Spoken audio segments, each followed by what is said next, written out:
Hello there. I mean, we could keep the music going. The audio guys today, they're so great. No, I mean, play it. Where we left off in the beginning is where we could. That's where you could start it. They're confused.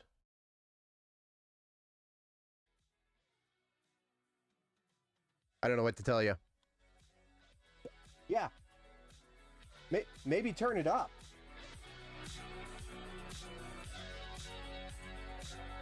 Welcome back to the Build Show. I'm your host, Ben Estrino, over here at the Empower Gaming Studio.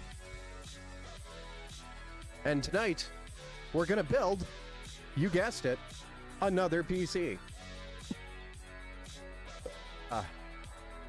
Gosh, these audio guys and the audio video guys are terrible, aren't they? They never get it right. Not sure why we pay them. All right, so that camera is totally jacked up. Let's try to fix that. The side camera. These guys, you know, like they're not even trying. Nope, let's not adjust that one.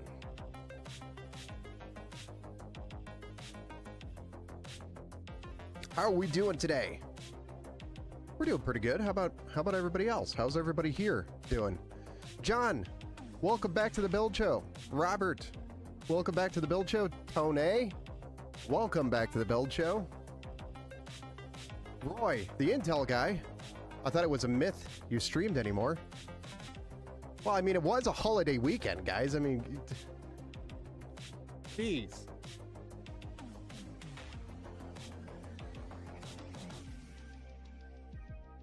Uh-oh.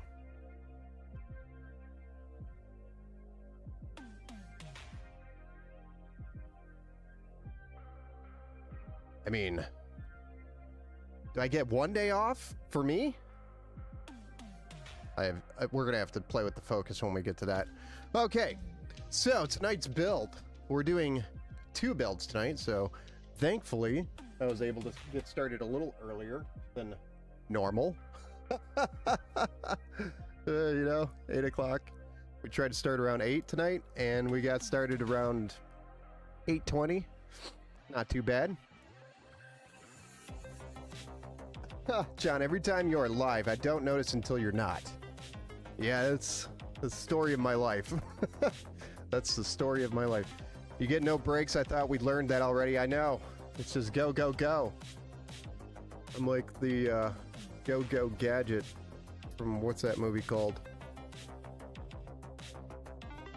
I have 7900 XT news. All right, Steve. Welcome back to the Build Show and update us on your 7900 XT. I know you were having some issues with it and you were playing around with some stuff.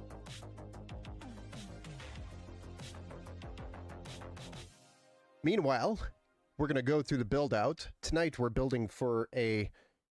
Where'd it go?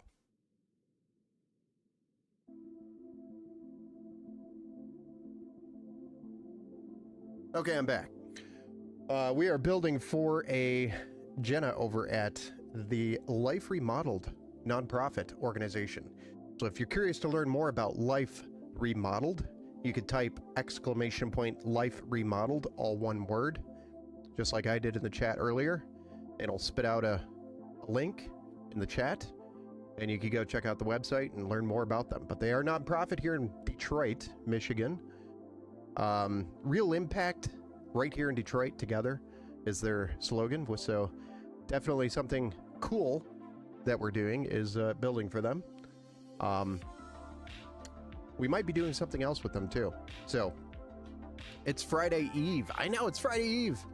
Welcome back to the Build Show. Steve says, I put in a Gen 4 PCIe and ASUS after I registered, sent 3 updates and the 7900 XT, and now no driver timeouts.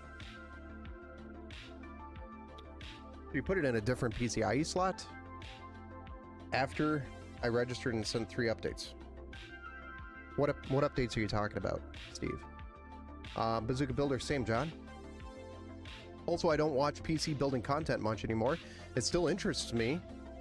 Just, I don't watch it anymore. It might be because you got a bad PC from us, right? A bad-ass PC is what I'm trying to say without saying that. But a really cool PC. Yes. Okay. Interesting. Well, that's good news, right, Steve? So maybe you don't have to RMA the card. Maybe it was, but I mean, it still should be able to run, right? Without you having to go through all that. That seems like a lot of extra to run the card. All right, so going through the build out today for the Life Remodeled team, we're going to be building a Ryzen 7 7600 6-core 12-thread processor on a Gigabyte Aorus Elite AX. For some reason I have V2 here, but I don't think it's a V2. Motherboard, and we also have a AM5 contact frame for the processor, which is a Thermalright contact frame. Those are only $6 to $7 on Amazon if you ever want to look at one of these. There are more expensive options all over the place, but you can get it as cheap as what I found was about $6 or $7 on Amazon.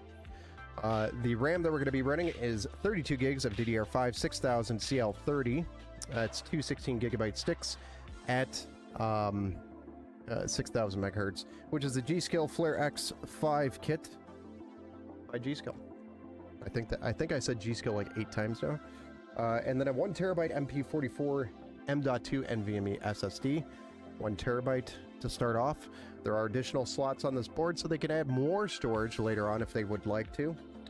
We have a 360 millimeter AIO from Thermalright, which is the Frozen Infinity version of Thermalright's cooler. Features some RGB fancy on the fans, as well as the Infinity block or mirror on the block itself with some RGB on that, which looks really cool. Next is the RTX 5060 8 gigabytes. We have a PNY card. It's a 3-fan card. It's one of the few 3-fan cards that are available in the price point that we need it. So I tried to get the 3-fan card when I can, if it's 1 available, and 2 within the price point of the card for the build. Next is the Segitep GN650W, which is a 650 watt 80 plus gold power supply. We do have some sleeve cable extensions, and we also have some reversed blades here by Thermalright, which are the same style fans that are on the cooler, so it'll match throughout the entire build. And the case that we're going to be building in is the Thermaltake View 270 in blue. So we have pretty much white, except for the motherboard and the graphics card, and blue case. It's kind of the theme here. Bazooka Builders, am I tripping, or did I just hear Ryzen 7 7600X? You are not tripping. That is correct. You can do exclamation point build. Army Vet, welcome back to the build show, sir. And exclamation point. Thanks for showing up.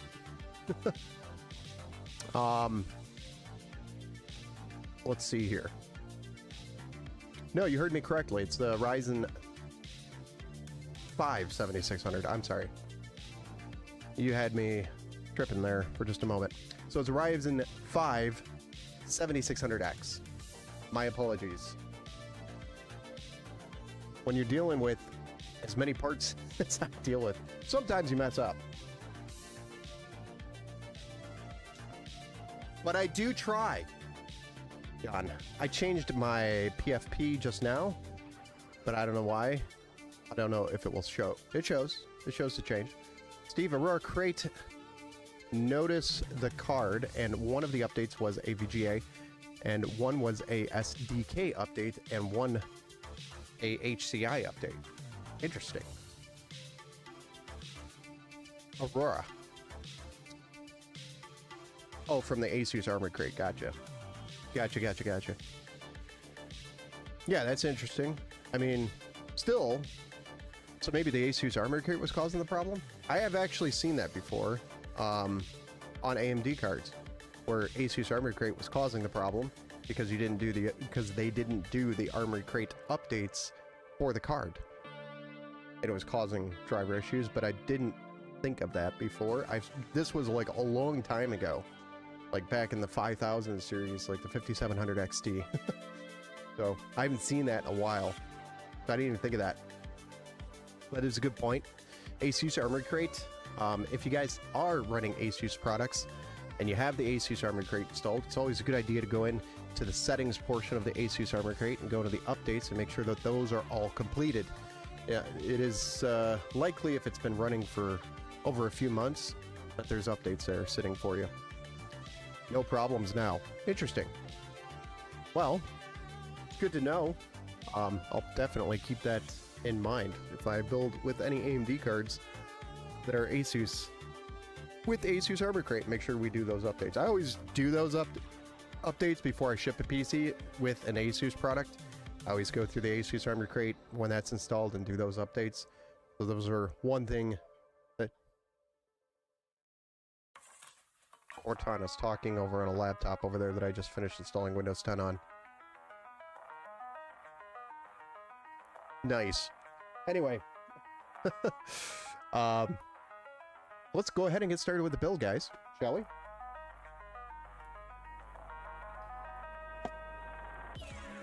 Sorry, I've been absent as of late. So have I. I haven't really built. I think this is the first build this week because of the holiday weekend. So you didn't miss much. Anything change on my PCs or company's PC parts in the past month or so? Not that I'm aware of.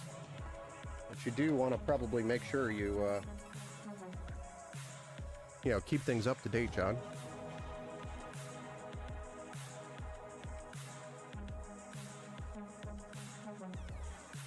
Alright, so let's get started by getting the motherboard out of the box and getting our CPU, SSD, tech frame, and RAM installed.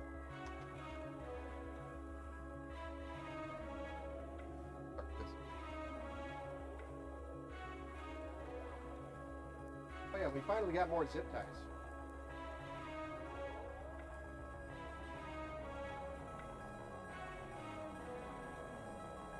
Super excited because I also got different colors of zip ties.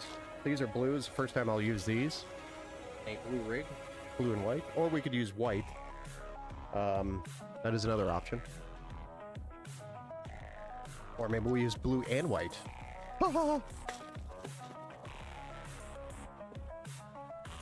Also running the card in a PCI Gen 5 slot, and there might be something wrong with that slot also. That could be.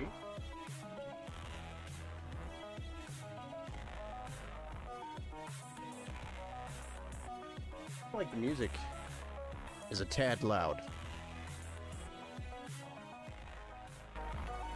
Oop. Drop that down just a little bit. Focus on the build. Nice zoom. There we go. Alright, so we're going to go ahead and get started with installing the CPU, then the RAM, and the SSD. We're also going to do the contact frame in between after we put the CPU. Like normal.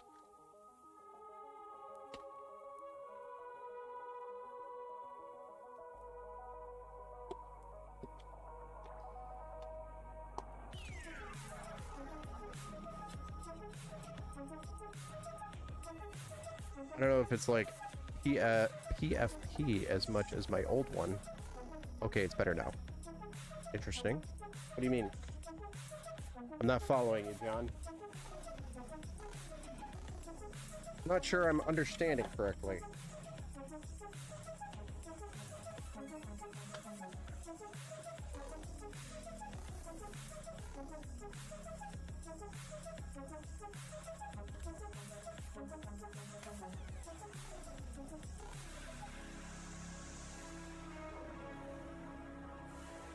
Alright, dropping the CPU into the socket, and then we are going to move.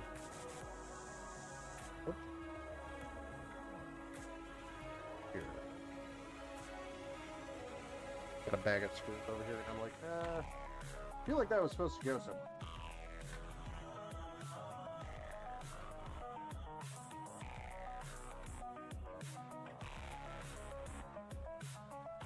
Move this guy. Replace with this guy.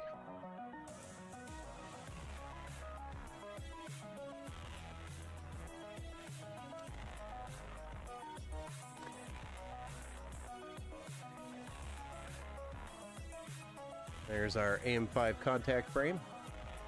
Drop that into place.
All right. Now that the CPU is installed, we're going to go ahead and install our 32 gigs of DDR5 6000 CL30 G.Skill Flare X5 memory.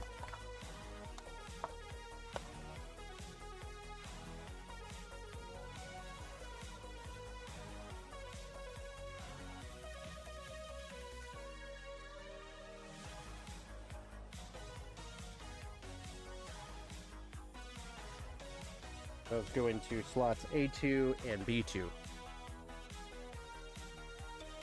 With DDR5, it is very finicky, so we do not typically run 4 sticks with AM5, at least on this platform. Usually not very stable. I think there are a couple of kits that will work. They are generally not worth it.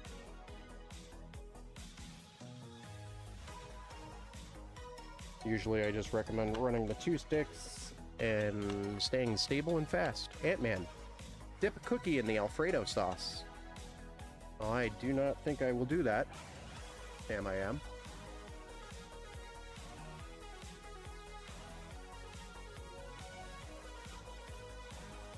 Next up is our 1TB M.2 NVMe SSD by Team Group. It's an MP44 Gen 4 SSD.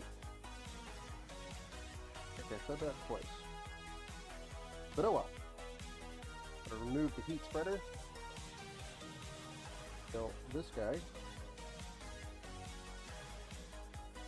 Slap our stick of SS.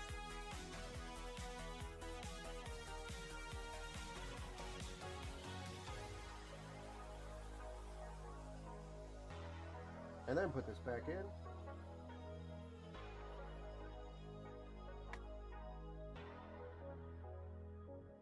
We are good to go. Next, I'm going to confirm. Pretty sure this has mounting brackets, but it's the Frozen Infinity by Thermalright cooler. We're gonna pop this open. I'm pretty sure this has brackets. I can never remember which one's which anymore, because there's so many different versions. Where have you been? I've been working, man. I'm on a lot of big projects right now in the IT industry, which is where I make my real money. I don't make real money building PCs, so I have to pay the bills somehow. And the real money is made by doing IT stuff. So I'm working on a massive project for a very large company contracted in doing a Skype for Business to Teams migration. So if you're familiar with Skype for Business, it's from 2013. So, very old product. But they're finally making the move, and there's a lot of security requirements, which is why it took them so long to make this move. And so there's a lot of questions, and they want a professional to answer all of those questions, and that is me. Answering all of the questions.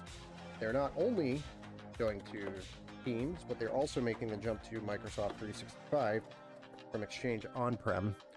A massive change for the organization. So that is what I've been working on. On top of that, I am doing a full-blown network install for another company, including the firewall, switch, patch panel, the rack, the whole shebang. New PCs, new monitors, new everything. So that's been tying up a bunch of time as well. And I just did finish up a Microsoft 365 migration for another customer as well. So that's where I've been. I've been working. So PC builds are great, and you know, they make a little bit of money, but they do not make enough to cover the bills, all the bills anyway, yet. I need way more volume than what we have here today to cover the bills. So this is, like I said in one of my shorts, not a get-rich scheme. This is very much so a long process. Get where we want to be for this project. We'll call it a project, if you want to call it that.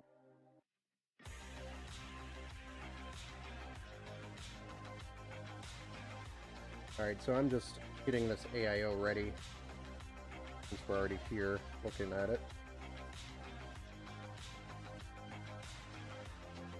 These two things got stuck. Or didn't stick, rather.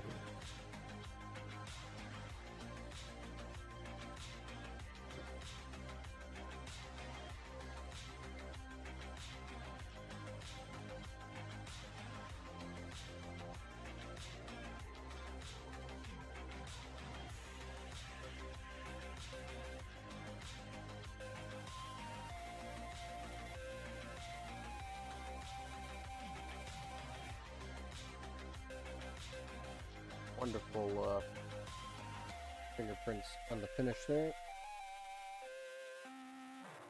Okay, so we need the mounting hardware out of the box.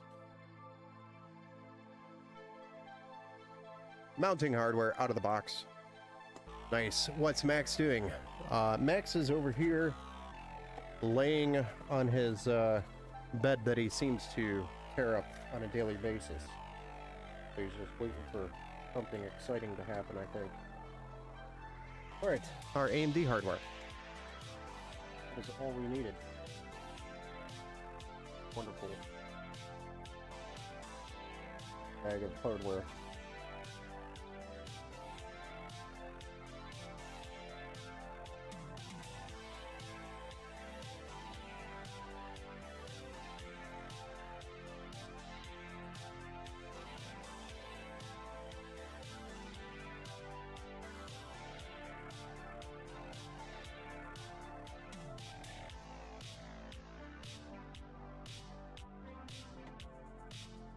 It looks like I'm not doing much, but I am.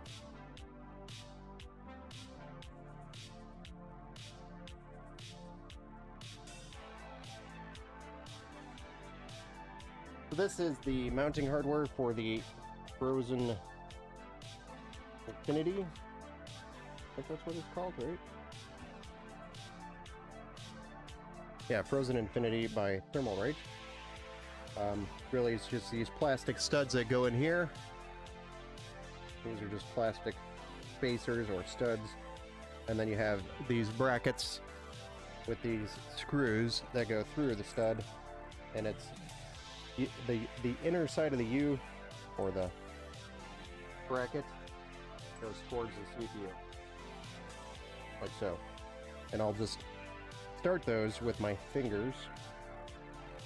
And they do have Phillips head on top of them, so run a Phillips screwdriver to screw them in.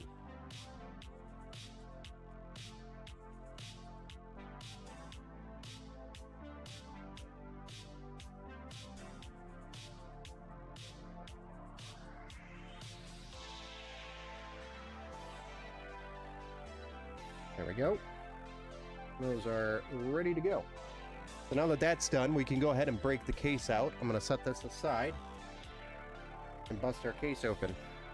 Well, zoom out first, and then we'll bust it open. We need a max cam. I know, everybody keeps telling me that, and I'm like, I'm kind of scared to give you guys a max cam because he does some weird stuff. I don't know. I don't know if we should do that.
But it's a very blue and white colored case. I'll go ahead and pop the back panel off. Front panel is taped on. Compliments of Thermaltake's packaging.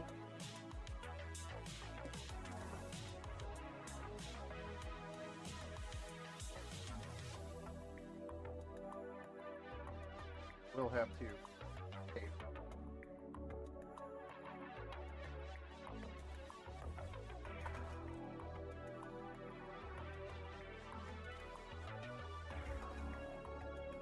Which means we are removing the plastic.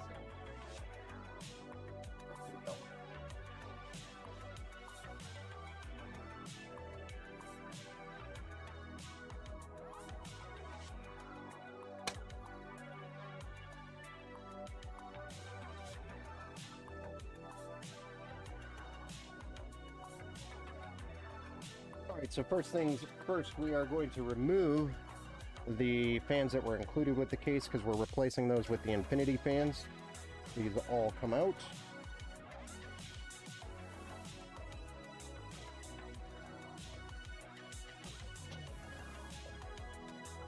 I'm totally okay with. They're pretty cheap fans. They're not bad. They're just a little cheaper.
All right, next, we're going to drop our motherboard in gently.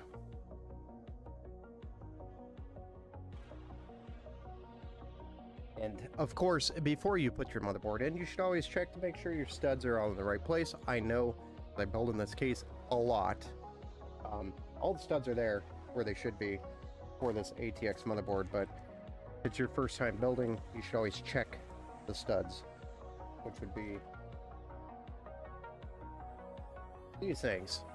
They're standing up here, here, here, here, here, here, here, and here. 9 of them for an ATX board.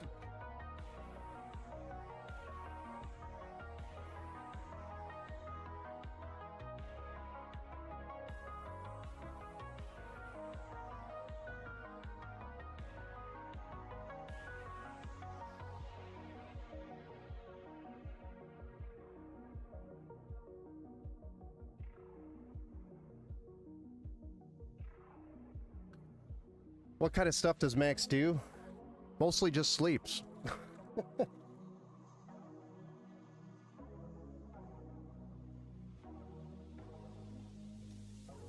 Unless I just get home or something and then he gets all excited. Or if we go outside or something, he likes to run around. He likes to fetch ball. He likes to play fetch. And then he likes to play catch me if you can when he has the ball. He doesn't want to give it up. That's another favorite game of his. And then he used to like roughhousing. We used to roughhouse when he was a puppy. He and I would be on the floor and we'd rough each other up.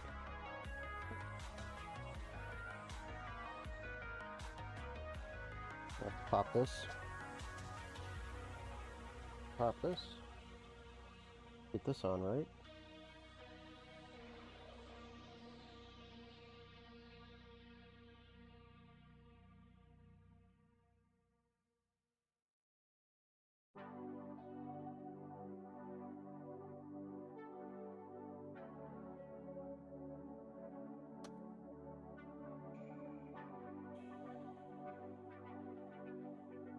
That was another one of his favorite things to do.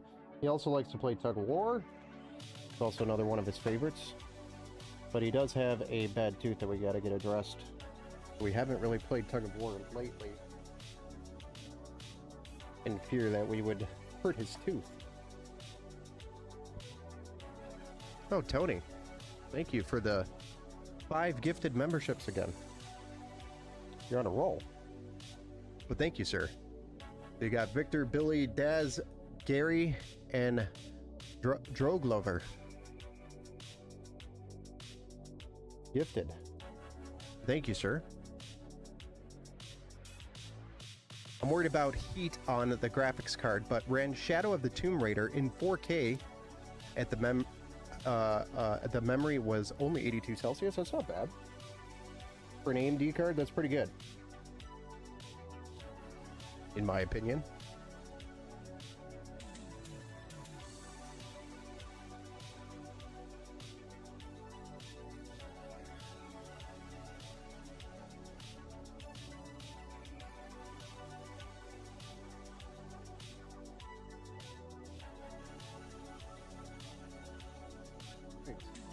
Got all of our screws in on the board. So next we can start getting things plugged in. Since it is a non-modular power supply, we are going to put the power supply in first so we can get the EPS cables in. But then again, we do have the cable extensions. We could just do that. Never mind. Which, by the way, are a pretty blue color.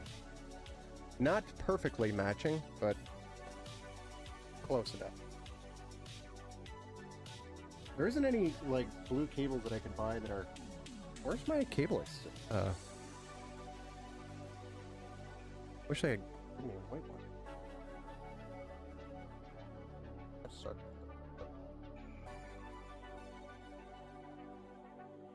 I have white ones somewhere. But, they don't really have any matching cables out there with this color blue. Not even Thermaltake. And I've looked. Victor! Yo, what did I miss? It looks like Tone just gave you a gifted membership. over here on the channel. So welcome back to the Build Show, Victor. We're just getting this build done for Life Remodeled. If anybody is interested in learning more about Life Remodeled,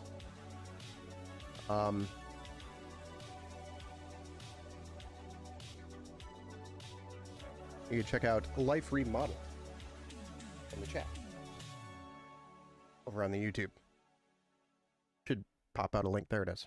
Okay, next, well, let's just get the front panel stuff plugged in, and then we will get our EPS cables in and start tackling the fans. I think that would be the approach here. The appropriate approach to approach.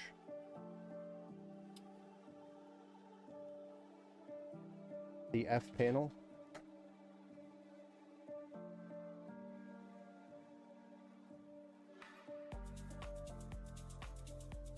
Yeah, I just got home and saw the stream going on.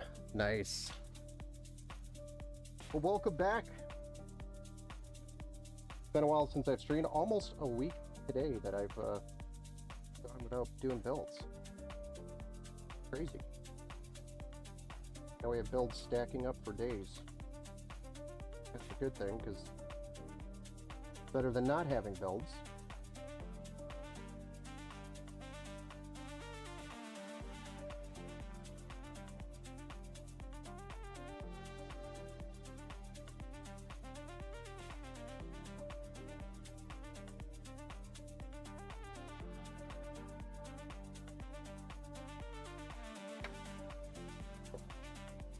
Yeah.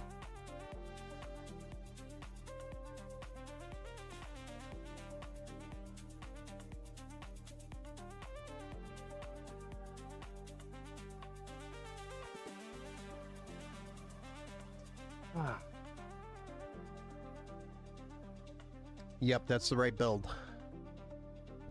That's all correct. Okay, so now that we have those in, I'm going to go ahead and do the EPS cables.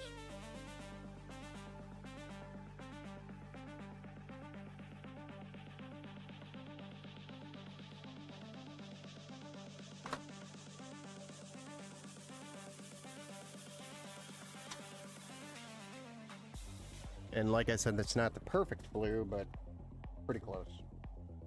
The closest I can get with a white color on it. Without going to cable mod. And spending a fortune, small fortune on cables.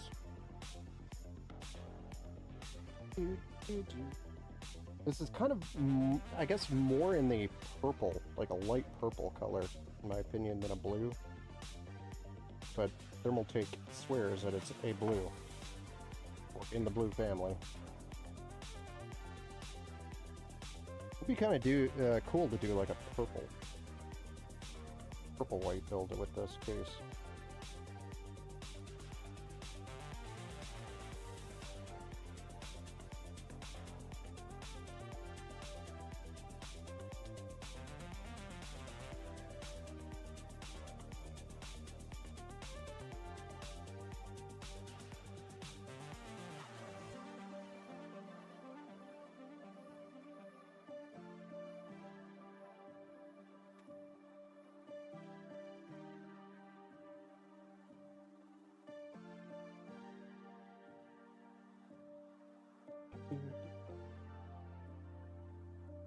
Wait, you just said you got home?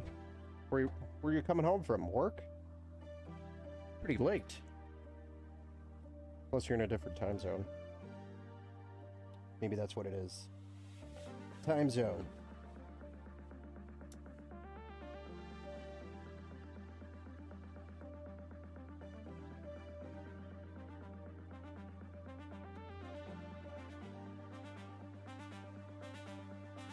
I've had my fair share of late working. Don't miss those. Nope. Even though right now, it's late at night and I am working. Although it's not really working if you enjoy it, right? Okay, so now that we've got those in, may as well just do the 24 pin, since we're here thinking about cable combs.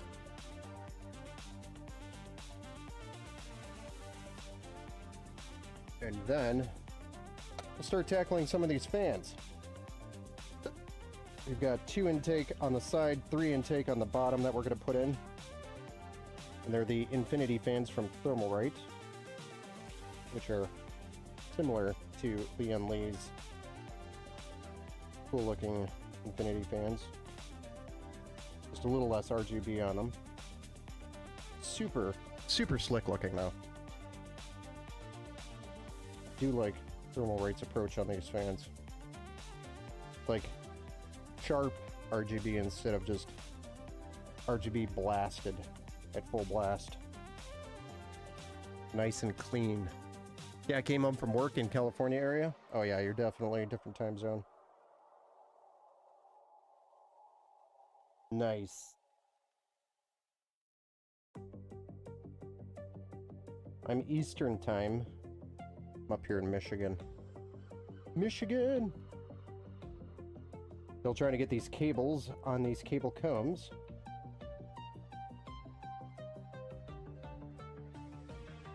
One more.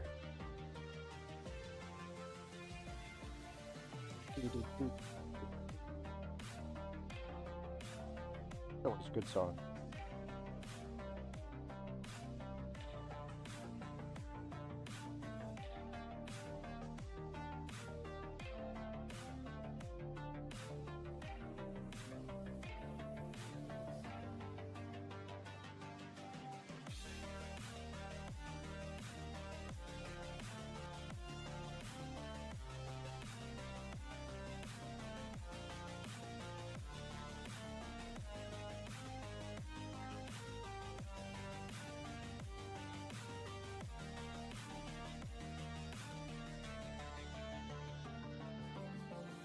Try to work the cables so they get a nice spot.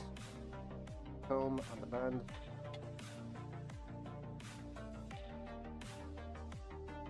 And then we plug them in.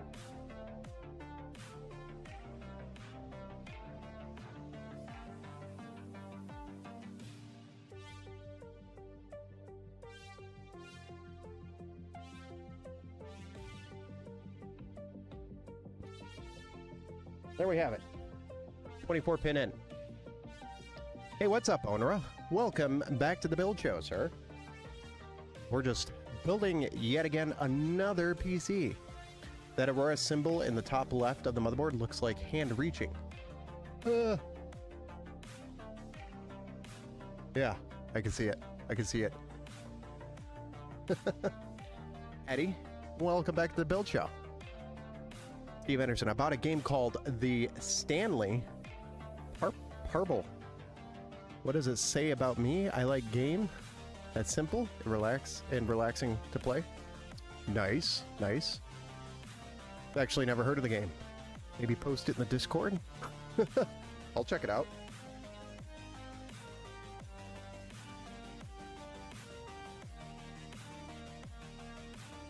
Okay, so now that we've got all of that done, we can go ahead and start tackling some of these fans. Where'd I put them? Here, there. Which we have a regular for the rear, and then the rest are reverse blades for the side and the bottom. So we'll tackle the bottom, and then work our way to the side, and then our rear fan. Last but not least.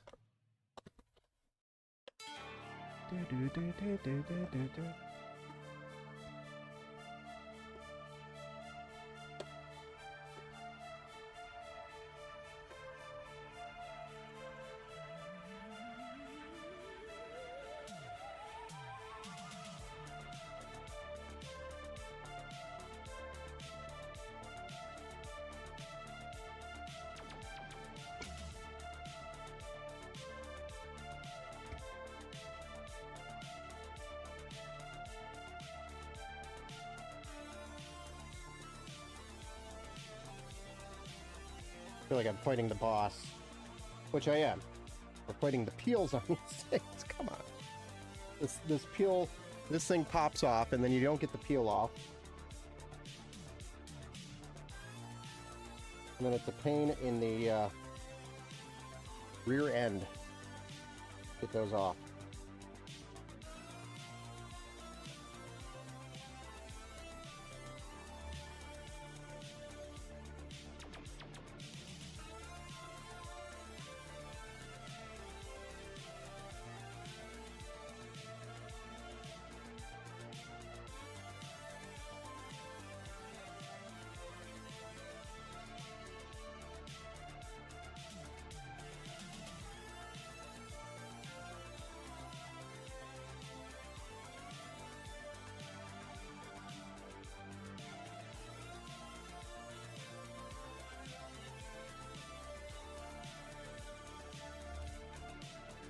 Not one of them is coming off.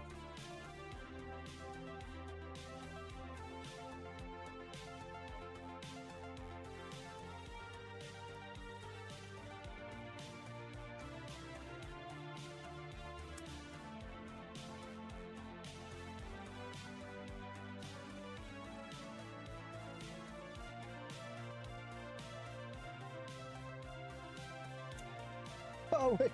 I got one. One of them out of the 6. All right.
All right, so those are the RGB cables that I was just trying to get.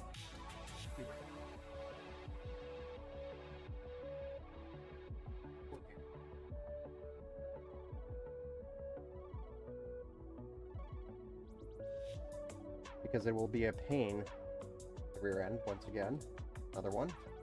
I get those cables in after I put the fans in. So I put them in first.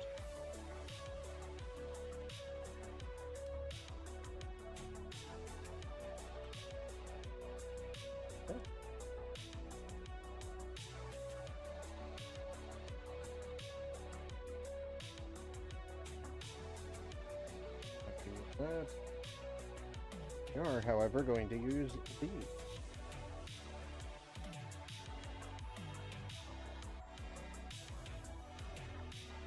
These screws are included with the case, which is a nice touch from Thermaltake. Thank you. Not all cases do that.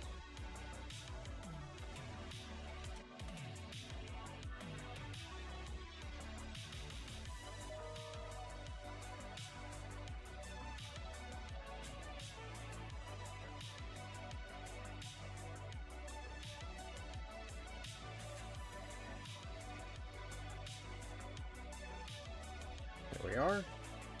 And Mr. Stubby, help us.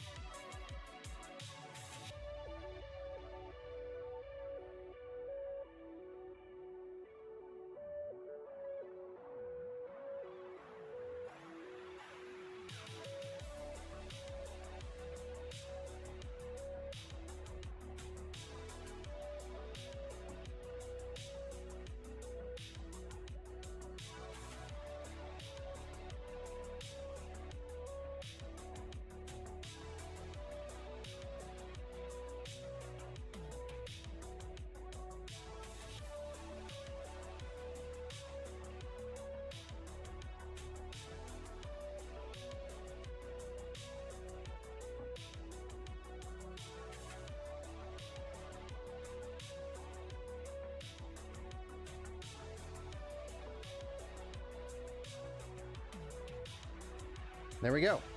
Bottom fans are installed. Nice.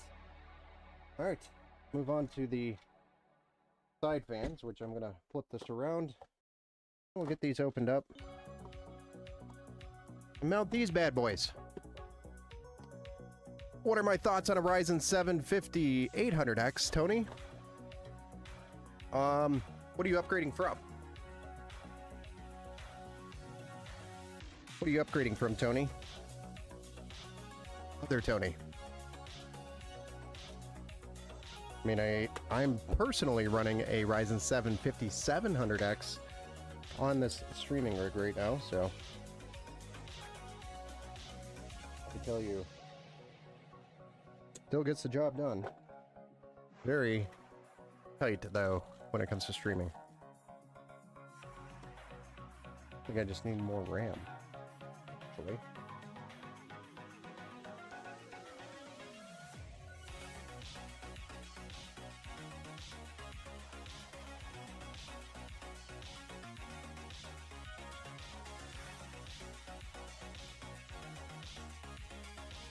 Man, we're just getting some weird luck.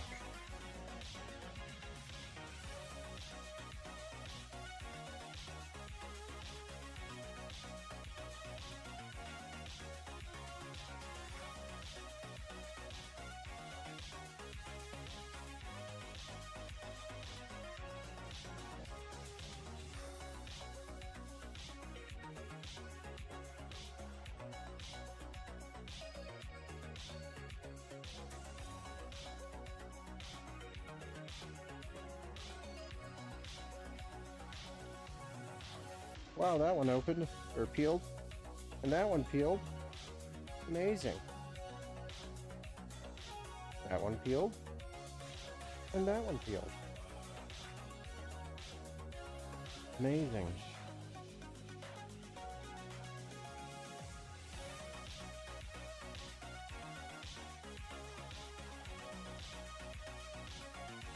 Looks like you retracted a message. I didn't see what it was.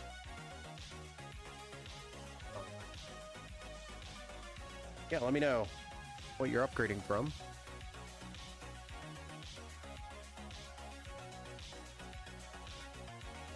Ah. Cute. I dropped it. Alright.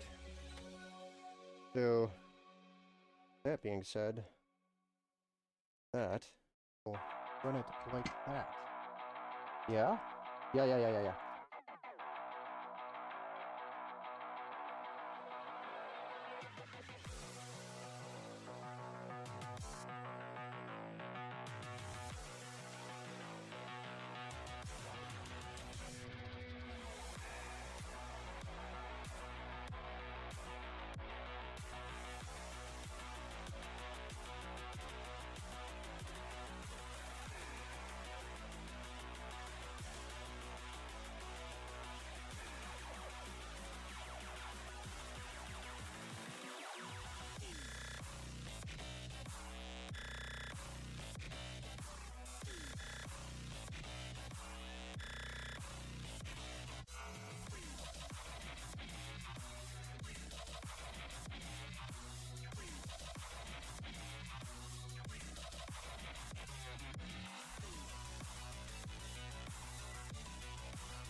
Alright. Now that those are in,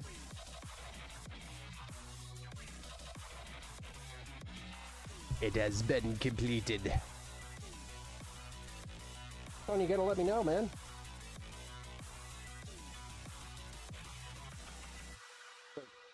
reading the first paragraph of a book, and then getting it taken away. Okay. Got all of those in. We're looking pretty good. Pretty good. Go around all that.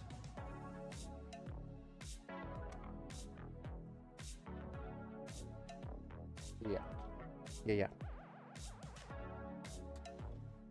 Now, let's get a rear fan in.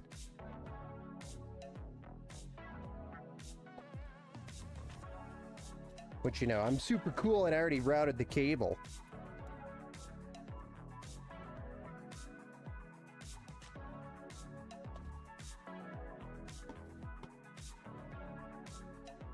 I like to know, or I like to pretend I know what I'm doing.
All right. Looking real nice. Starting to look like a gaming PC, yeah? Like my fingerprints there and there. I'm gonna have to wipe those. Typically, you don't get those there. I did something and grabbed it like a dum-dum. What's for dinner? Tonight we had spaghetti.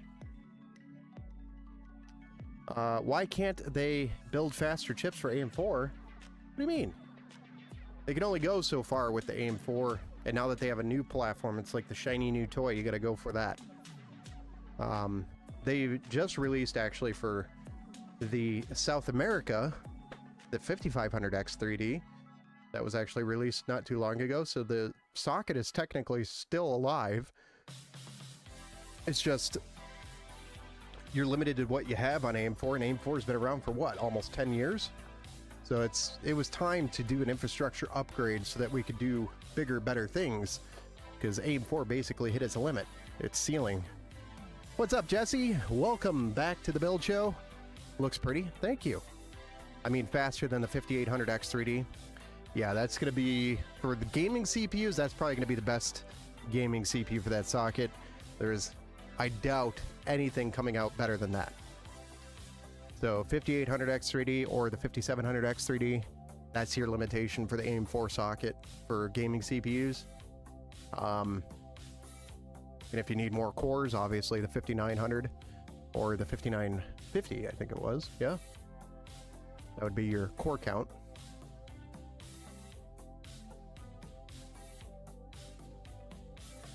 But the Zen architecture from Zen 3 to Zen 4 was a massive leap, and now they're at Zen 5, and now they're even talking about AMD 10000, which I think is, can't remember if it's going to be staying on the Zen 5 or it's going up. Hey, what's up, Geesh? Welcome back to the build show, sir. Well, welcome back. It's been a while. Sorry I haven't been pubbing. I've been busy. All right, let's go ahead and get this cooler installed. When I say pubbing, I mean PUBG. But this is the Frozen Infinity by Thermalright.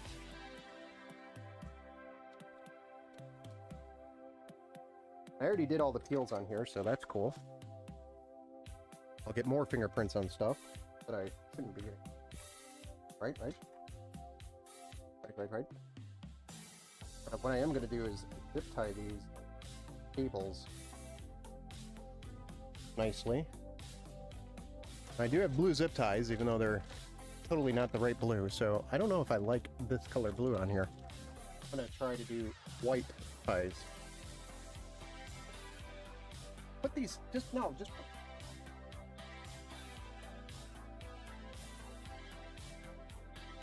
gonna go with white ties. Actually, we had white ties out.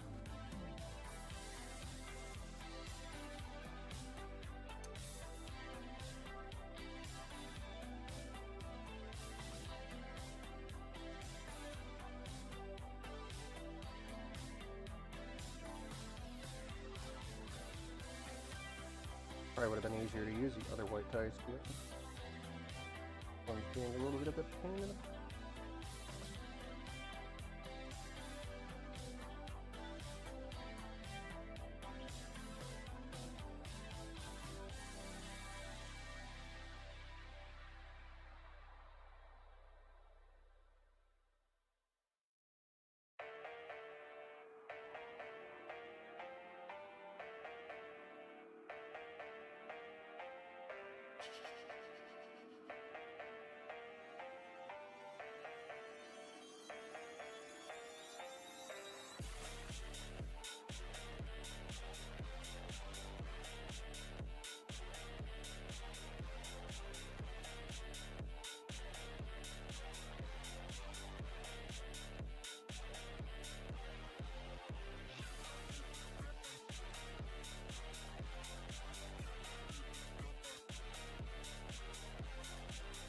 Like a blur.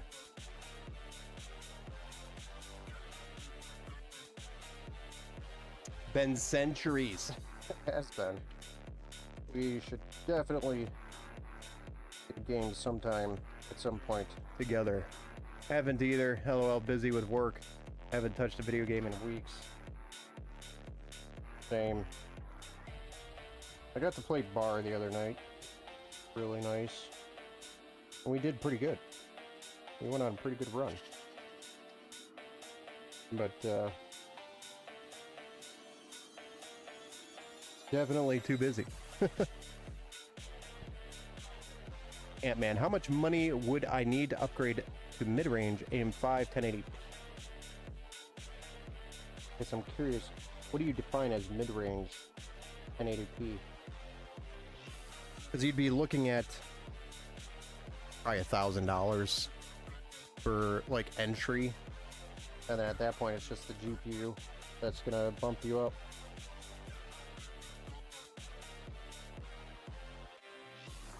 GPU and power supply, really, because you could start with a 9600X on a B850 motherboard with 32 gigs DDR5 and a 2TB M.2 NVMe with a 360mm AI cooler for probably around $1,000 with a you know, like a 9060 XT, and then from there just bump up the graphics card to where you want to be, what level you want to be at, you know, along with the power supply. All right, cable management, beautiful on this. Poke these back, and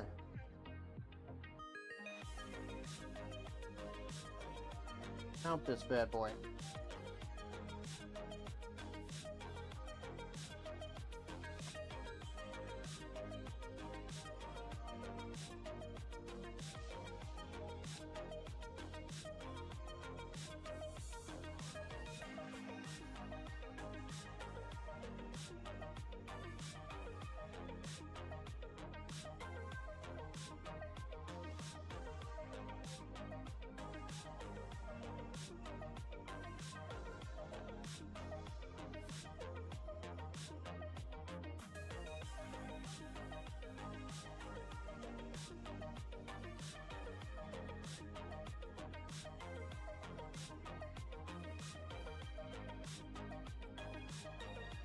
Oh boy.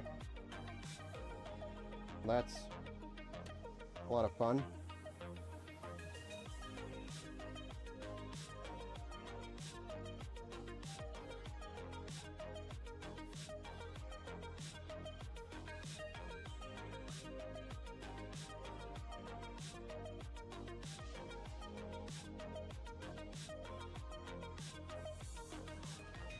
we need to get this far back as possible, if I remember correctly, because the glass doesn't like to close if this is too far forward.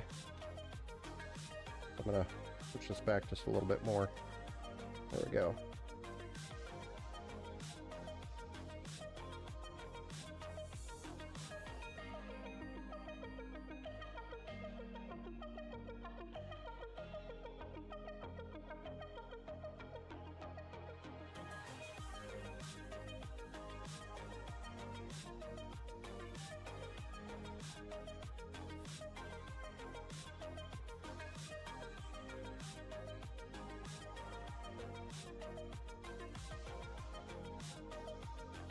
I'm down to clown on pubbers. I work afternoon, late evening, sometimes right up till midnight. LL Pub apparently has some cool updates coming. Definitely worth checking out. Yeah, I'm interested.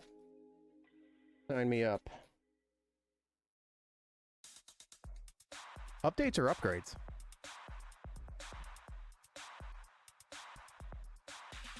Tony Munkets?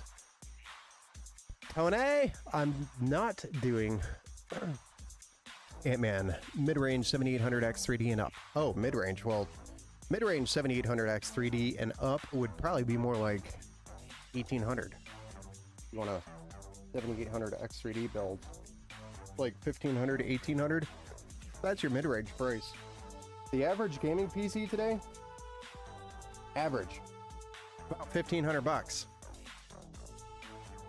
That's your middle of the road kind of ballpark price. Entry level, like bare minimum, brand new, all new architecture, is probably going to be around 800 bucks. 800, 900, I'd say. And then of course you can go with an AM4 build, and with DDR4 prices going up, or that have gone up. Might be able to do like a $680 build, which is what we're going to do next, actually, on the next build, is a more budget-friendly build. So if you guys are curious about budget-friendly builds, that will be coming up next, is a $680 build.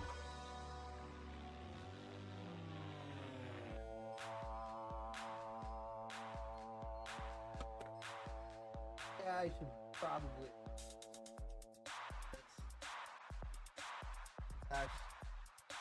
That's gonna be a pain. Get those. When I say get those, I mean get these before we put this block in. These fans just daisy chain, which makes it really easy. For cable management, not so much easy, because it just turns into a mess. Actually, let's take, yeah, I was doing it right.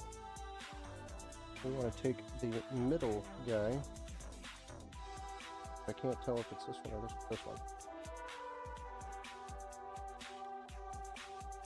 Just plug it in here.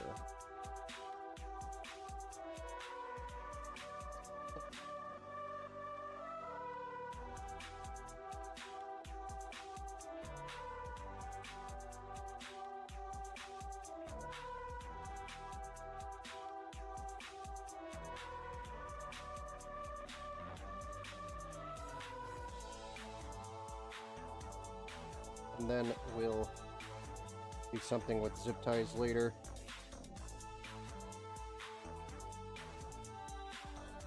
And then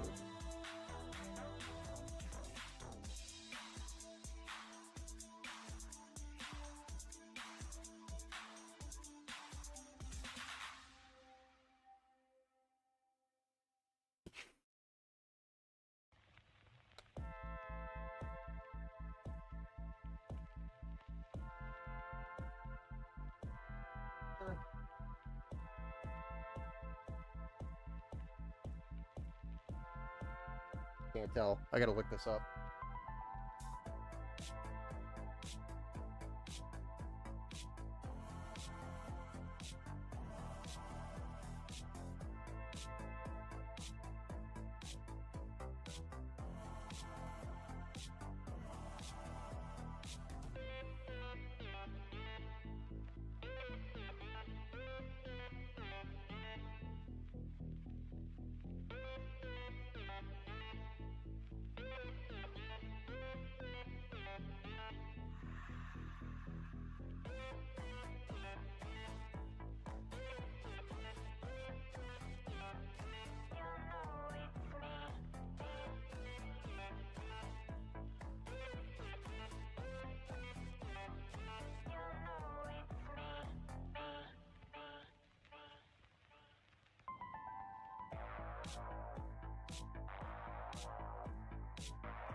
for the record, it is the gray one. I just wanted to be sure.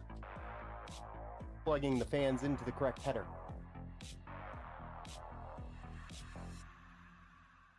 Could not see the label.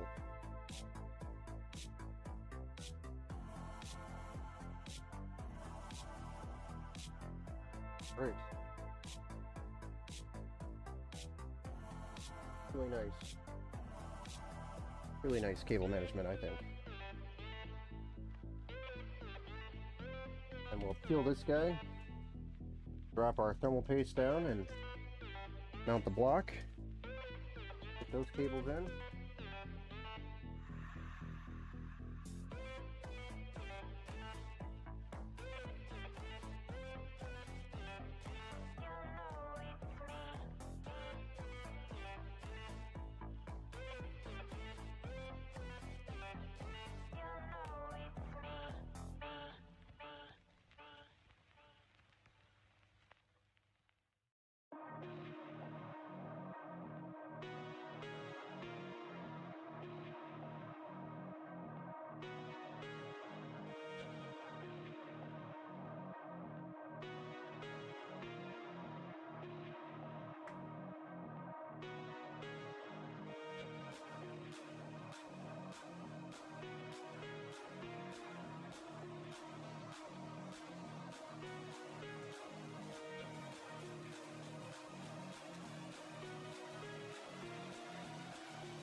Don't like that.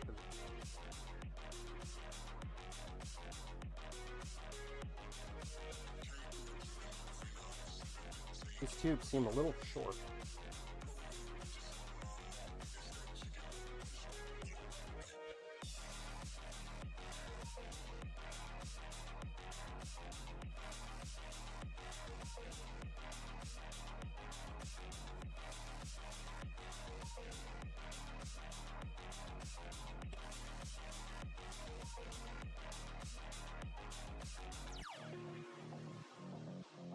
Shorter than normal. In fact, I don't like that at all.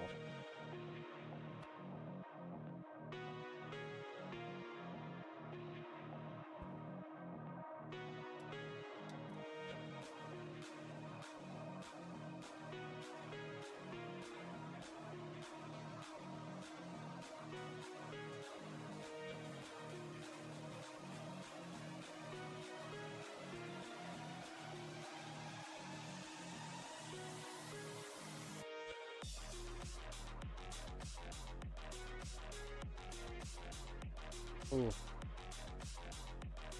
Hopefully all their updates aren't just K-pop. Yeah, like all the other ones. A lot of rebalance coming with their Unreal Engine remake. I'm excited to see where that goes. That I'm probably the most excited for, seeing PUBG make a game out of the Unreal Engine.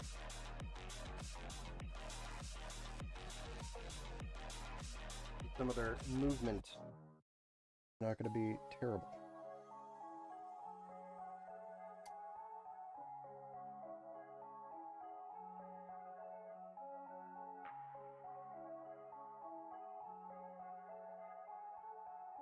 Some of the movement in PUBG is funky. Being nuts.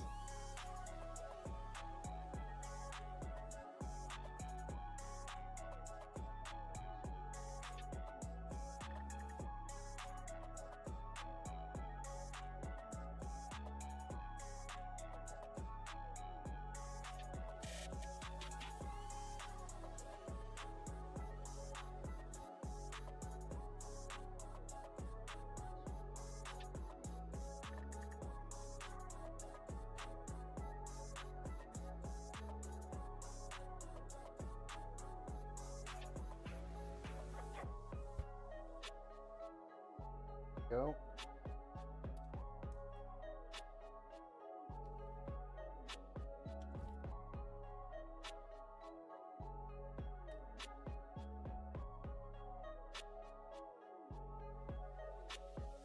One more double check on that. And flip it over and get the air plugged in.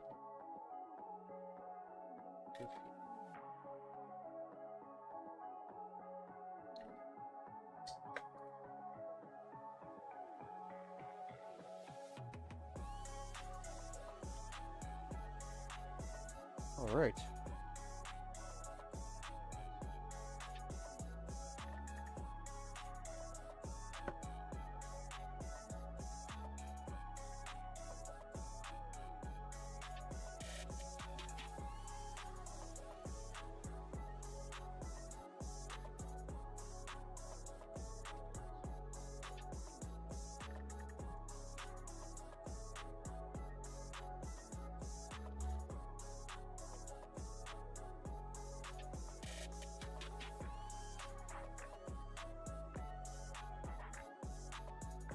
Ridiculously long zip ties for this, I know.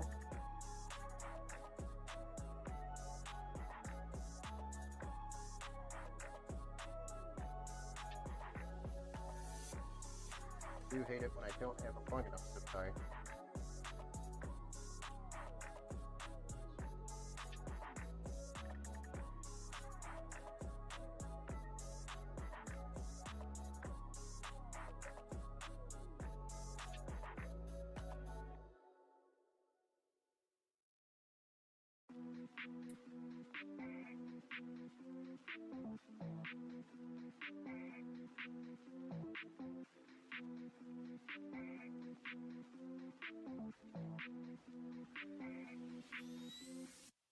Holy smokes, Tony. Missed all that.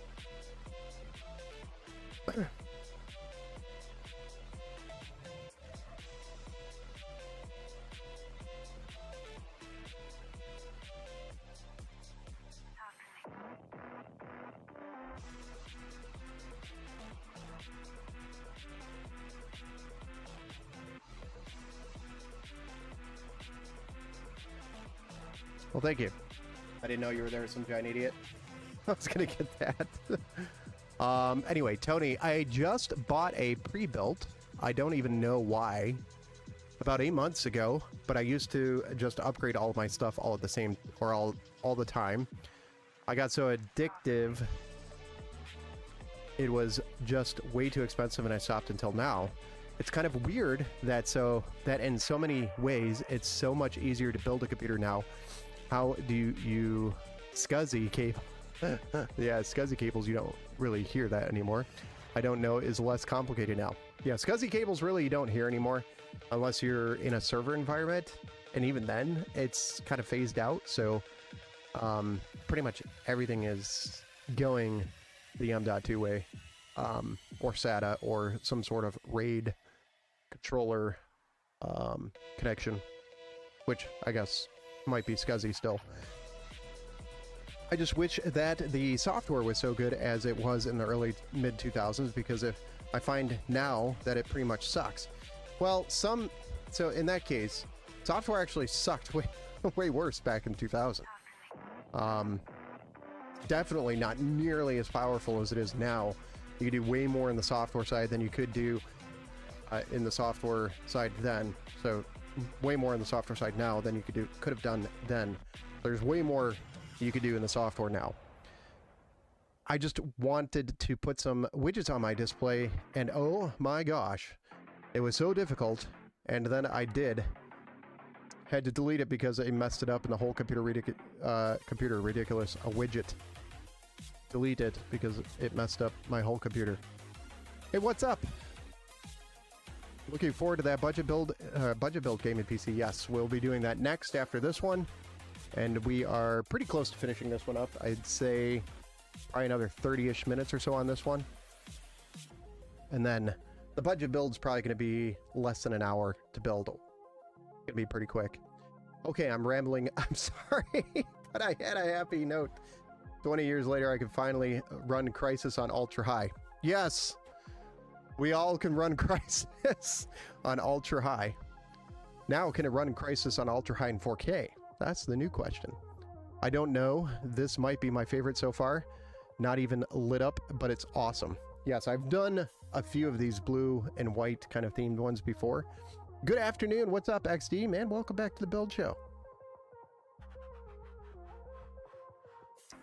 My last chat blacked out on me, so I don't know if you got it, but just so you know, 20-some years later, I can finally run Crysis. Yes, I got it.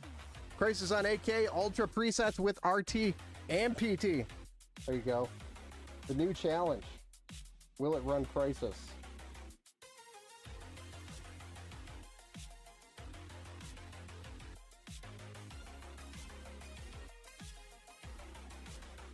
That is the real question.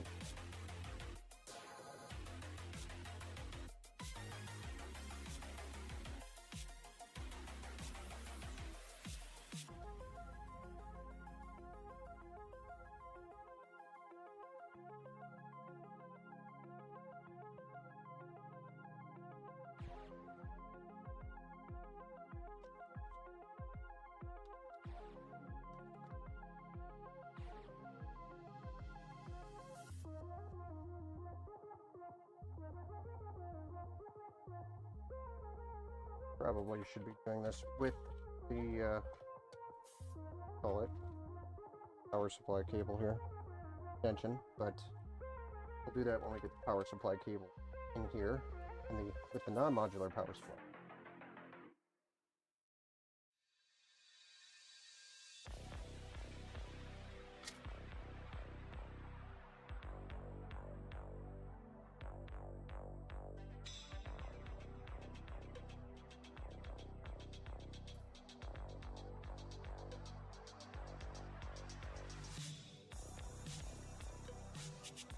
Crap.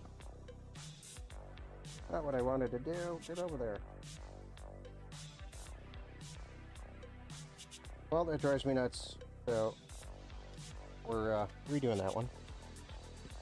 With myself or go to bed tonight knowing that's like that.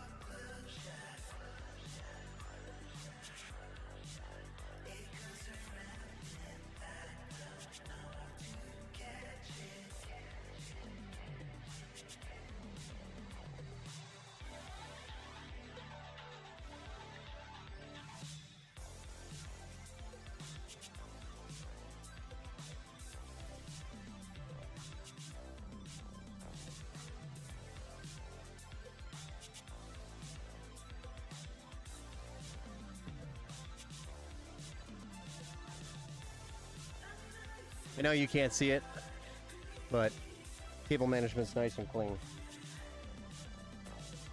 It'll look even nicer once we get the rest of this done.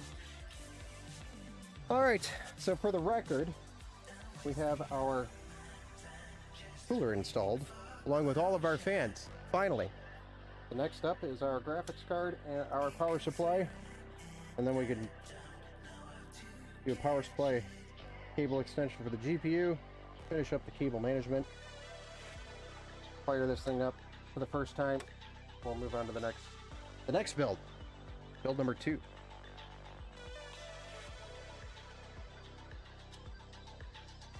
I did actually run Crysis on Ultra back in the day. It cost me so much money. Yeah, it cost everybody so much money. In some cases, it cost people marriages.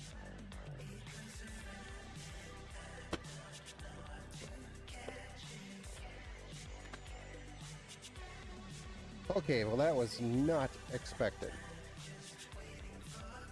This should have been a brand new card. It definitely does not look like a brand new card. Has an LPN number. Son of a... Well, this was supposed to be a brand new card, and it is not a brand new card. This is definitely an open box card from Amazon. So, at least what it's supposed to be. At least it says it is. And it has not been opened. So that's a plus. But I am, however, going to message Amazon about that and see if we can get a actually brand new card here.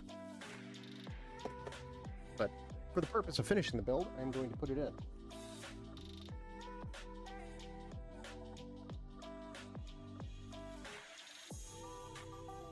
But I am definitely not happy to see what I found.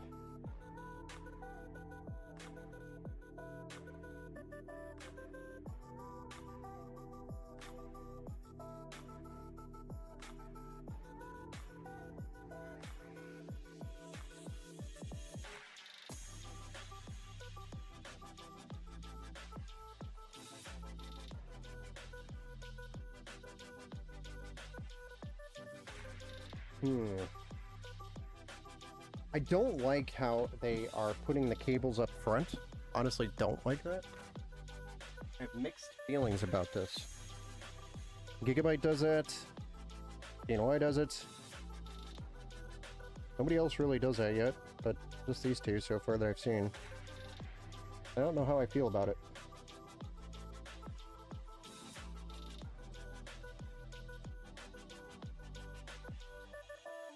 Used big time, no static bag, I know. Thanks, Amazon. Well, if we know it doesn't display, we know why.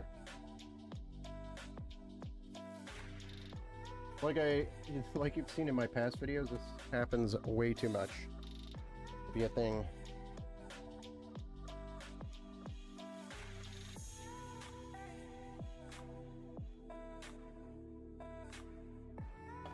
Should not be a thing. I mean, sticker is clearly over the barcode, so somebody just grabbed it off the shelf and didn't even scan it. But it's clearly marked open box with the sticker over their barcode.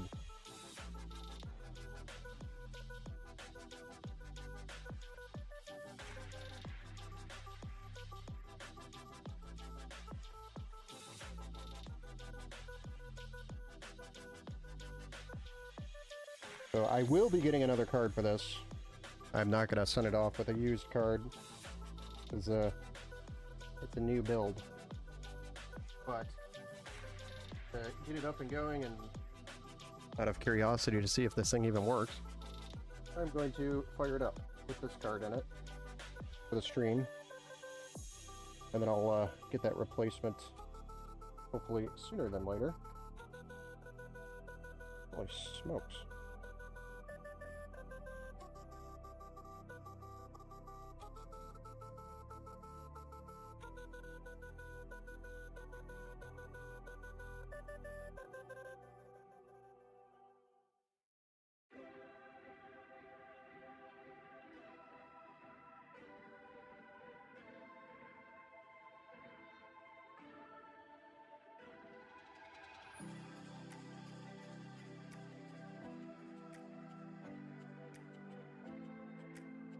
Oh, that tells me the heels are probably still on the fan.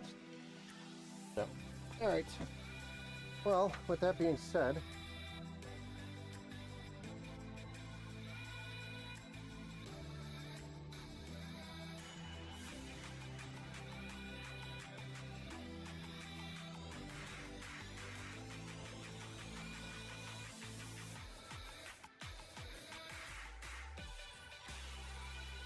you can get the power supply out, get that in there.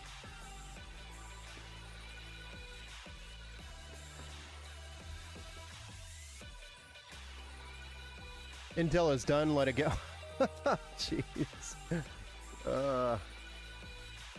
Good old Amazon third-party sellers. It actually wasn't a third-party seller, Jesse. It was from Amazon directly. Sold and shipped by Amazon. Kind of funny because back in the day I was all AMD and ATI, which became AMD. Yes, I remember ATI. Now I'm more interested in Intel. I guess I always root for the underdog, but I love my 912 Gen. It's awesome. Yeah. RTX 5060, mine is back in the box with all the anti-static bag. See, even you storing it, yours used. Has the anti-static bag. I used to hate Intel, but now I would love it if they came out with a video card that just destroyed everybody. I don't think they're going to compete in that level. I think their entry level approach is a nice way to start, and then maybe eventually later down the road they will. But they're kind of doing the same thing AMD's doing, which is focus on the entry level and maybe move up to the mid. Yeah, I don't think Intel is done.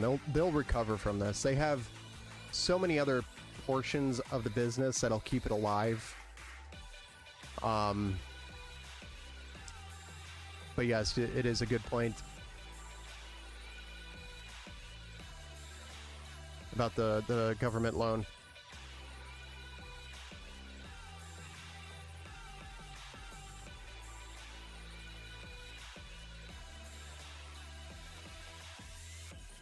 Didn't they give the loan back? Or didn't the loan not go through or something? Something happened with the government loan that they had, didn't they? Didn't that happen? Pat wanted to invest in fabs, but LBT only wants to gut it. Yeah, that's where the government loan came in. Or the government incentives or whatever. They had a whole bunch of money coming in from the government, Intel did. What I remember.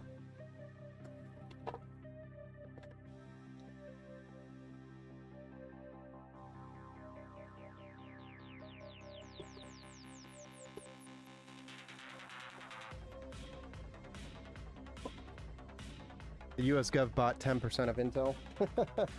Yeah, to keep them alive. Temporarily.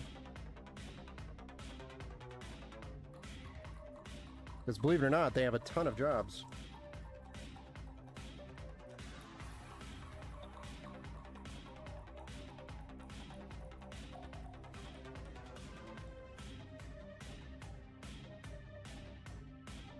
And the government wants our United States tech companies to stay on the market. Don't want to be beat by another country.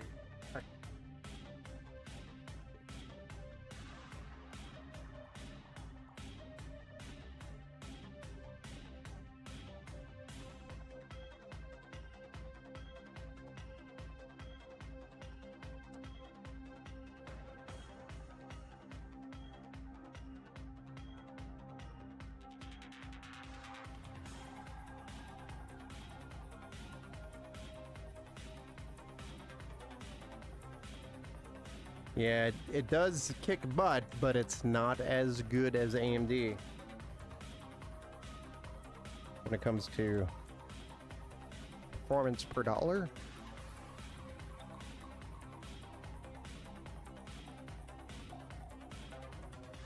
And then they kind of left a really bad taste in everybody's mouth. Especially if you haven't dealt with the 14th and 13th gen issues, then you have no say in it.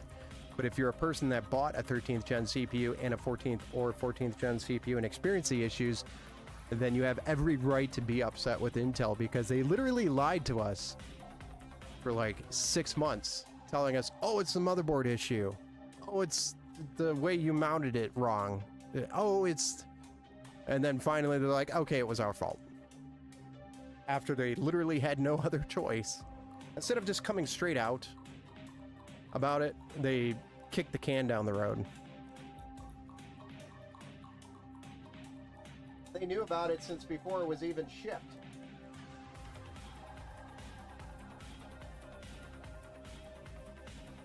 That is why so many people have a bad taste from Intel.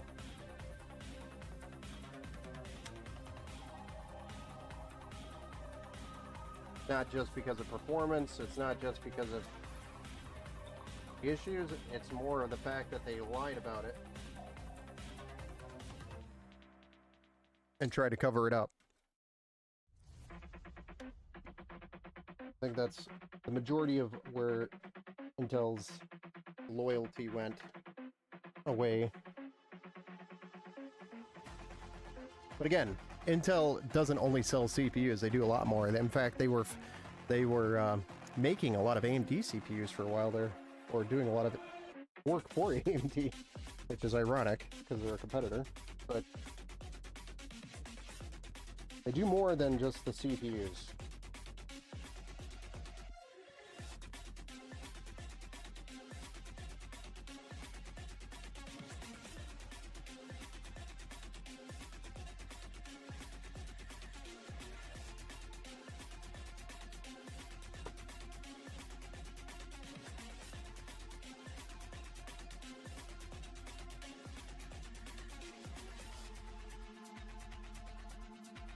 Okay. I don't know what just happened there, but there's one.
Do I think it's the end of Intel? I don't think it's the end of Intel. I think they're going to be able to get through this. If you look at AMD, for example, they're a really good example of how to recover from a major downhill.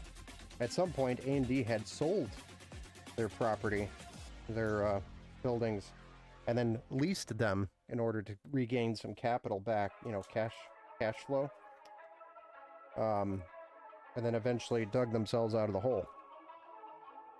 Took them many years, but they did it. And now look at where they're at now. So, if you want to see a how to do it video, just go back and look at what AMD's done for the last couple of years. Or last 10 years. Or more. And that's how you do it. And if you look at, you know, where Intel's money comes from, that should be public. Not all from the CPU. Way more that they do.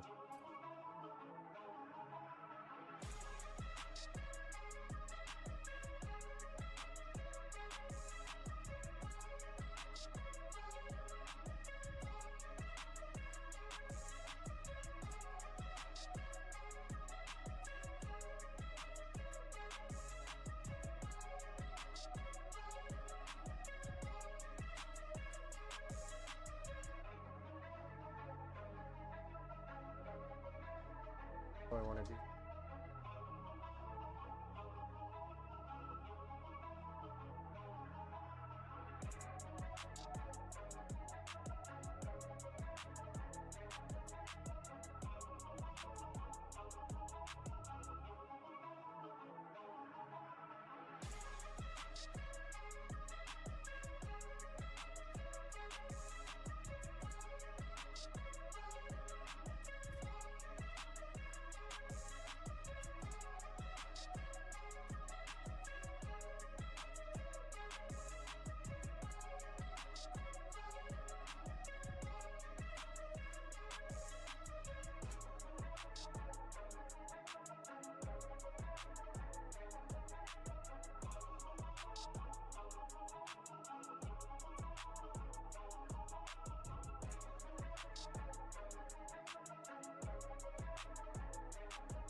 Bingo.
All right, who's gonna vote for this card to fire up?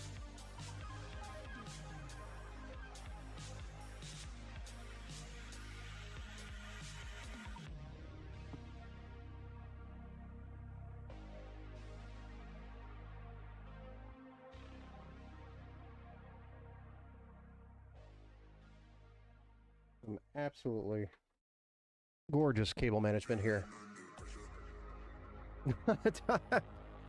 Love Intel. It's all right. I'm not, I don't hate Intel.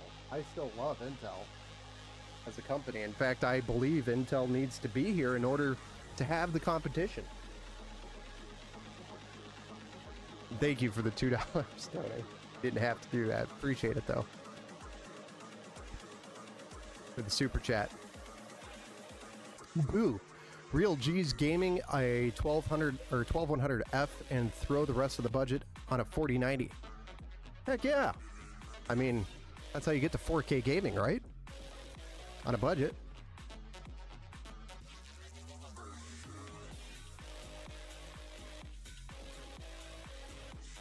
I also run a 14700K. Well, a 14900K that I turned into a 14700K in order probably to keep it alive, right? Because of all the problems. 8K FPS on 40p ultra settings. Yeah, the CPU would just be screaming 4090 on it. A 12100F would just be sitting there screaming for help the entire time. Ron Rodrigo. Thank you for the likes over here on Facebook. A little bit late, but I appreciate those. So what do you guys think of that cable management? Is it approved? Do I have your stamp of approval?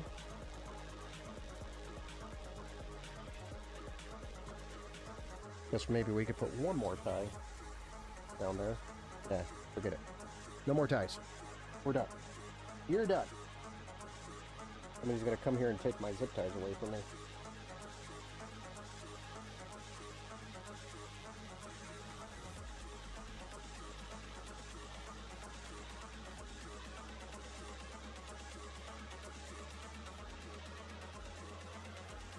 Oh, yeah. Nice. Looking clean.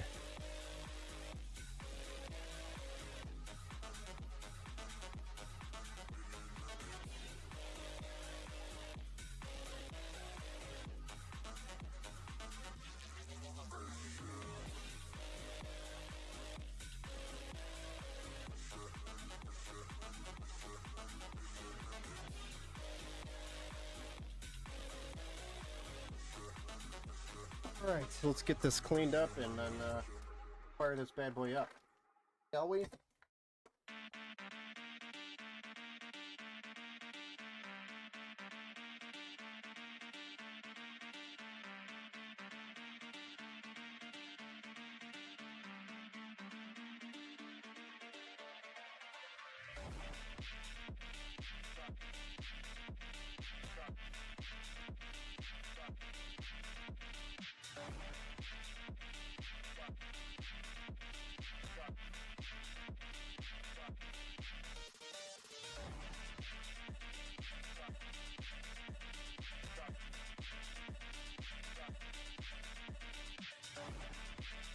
All the extra hardware from the build goes with the build. If they ever upgrade something, they'll have all the hardware they need for that upgrade.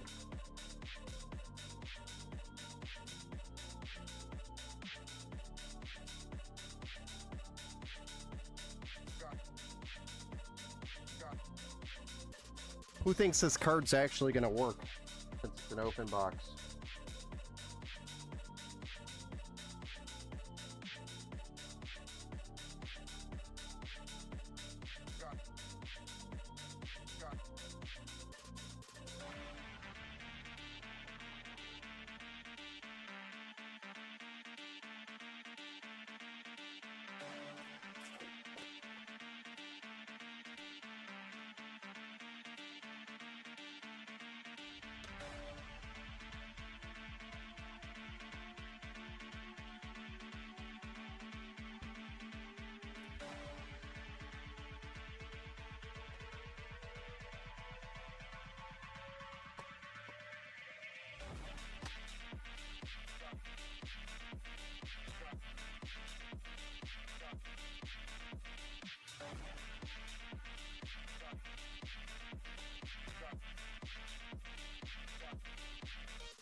All right, I don't know if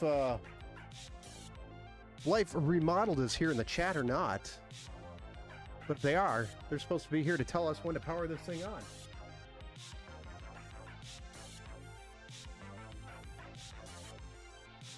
But if not, would somebody, the Egyptian Savage? Yo, what's up? Welcome to the build show. Tony, I have 4070 12 gig and a i9 12th gen, 12900K, I'm assuming. And I can run everything on ultra high at 1440p. Good enough for me, and I bought the system for like 1200 bucks. Great deal. I don't think you could do that now. No, you can't. Is the owner of this build in the chat? No, I don't think. So the owner is actually Life Remodeled. And if you guys haven't checked it out yet, exclamation point Life Remodeled.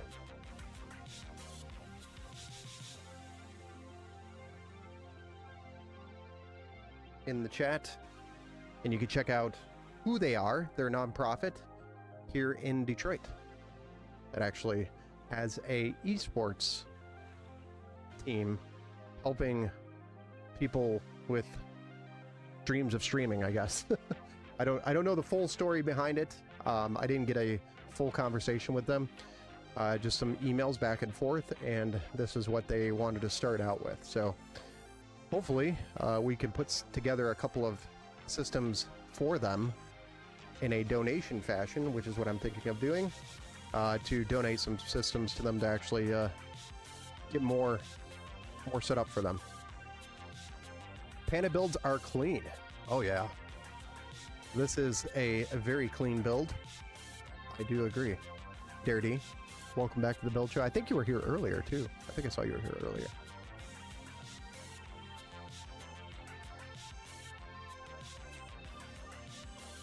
All right, guys, on behalf of Life Remodeled team, the Life Remodel team, we're going to go ahead and fire this thing up. And 3, 2, hopefully it starts, 1.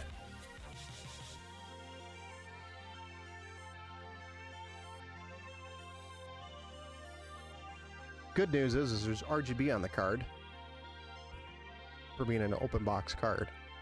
I did not intentionally buy the open box card, for the record, guys. It just kind of happened because Amazon sent me that. I am probably going to go back and complain to Amazon and get another one sent. So I was lurking tonight. Nice. Working and lurking. Working and lurking. Nice. Well, we have display. We made it to the BIOS, so that's a good sign.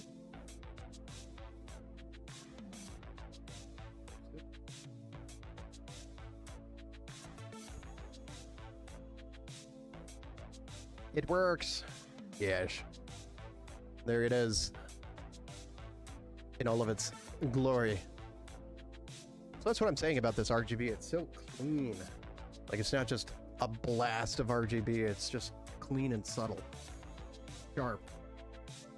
Trying to describe it in as many words as I can. But we're posted to the BIOS here, so that's awesome. So Life Remodeled team, if you do end up watching this YouTube video at some point, this live stream, there's your build. So we do have to do the BIOS update, install Windows, install the drivers, play around with the fan curves, and of course get that card swapped out with an actually new card. So I might be a day or two waiting on that card. So I do apologize about the long wait, because I know they placed this order I think last week.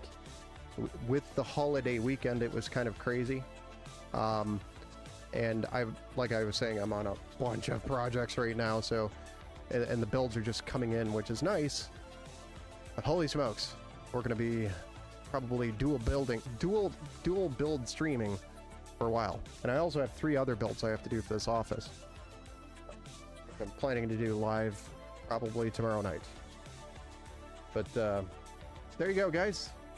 Life Remodeled, built and fired up in the kind of navy blue, cool looking color. It's beautiful. It is. This is the View Infinity on the website if anybody's interested. It does allow you to customize the CPU, the graphics card, and the RAM and the storage. All 3 of those, or 4 of those items are customizable on the website. The View Infinity.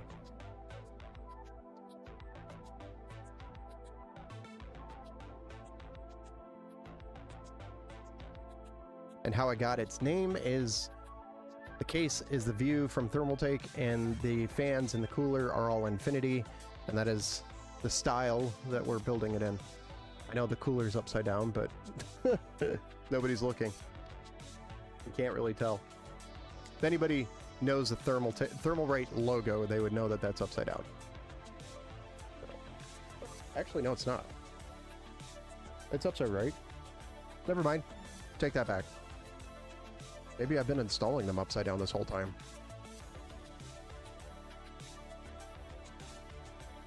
Looking good, Ben. Thank you, Jesse.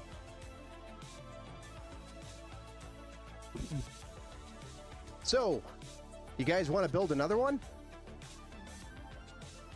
We're only 2 hours into the stream. I think we could afford one more build. We kind of have to. So I got one more build to get done. We're going to go ahead and shut this bad boy down, set this aside, and get the parts for the next build. Nice.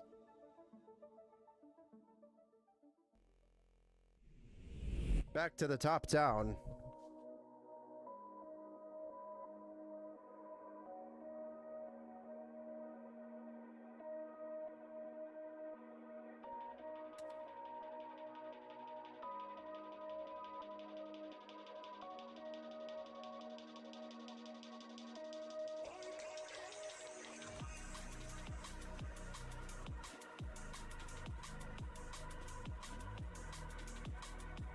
I got a pile of parts.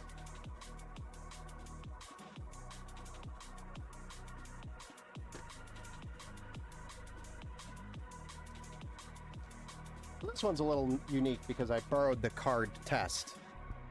So that's why the card is opened. It is a brand new card.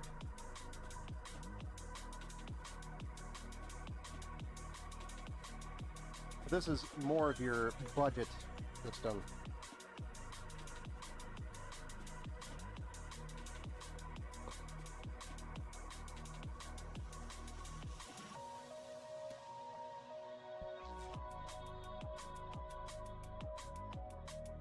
Little overkill on the cooler, I know, but the budget system. But this will play literally anything in 1080p and some 1440p. So for 680 bucks, you can build this today. Maybe even less if you could find the card for less, but 6600s are starting to get really hard to find for a decent price unless you go to the used market. This is a brand new card.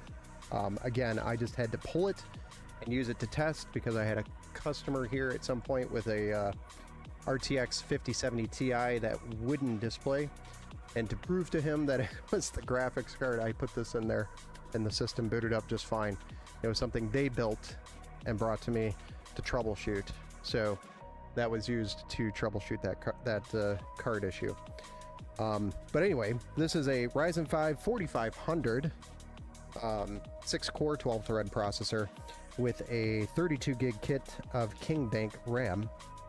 So it's got a total of 32 gigs of RAM.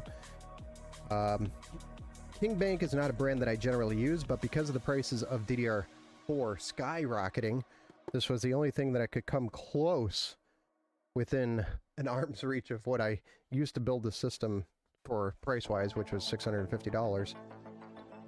And this is a 1 terabyte PNY SSD.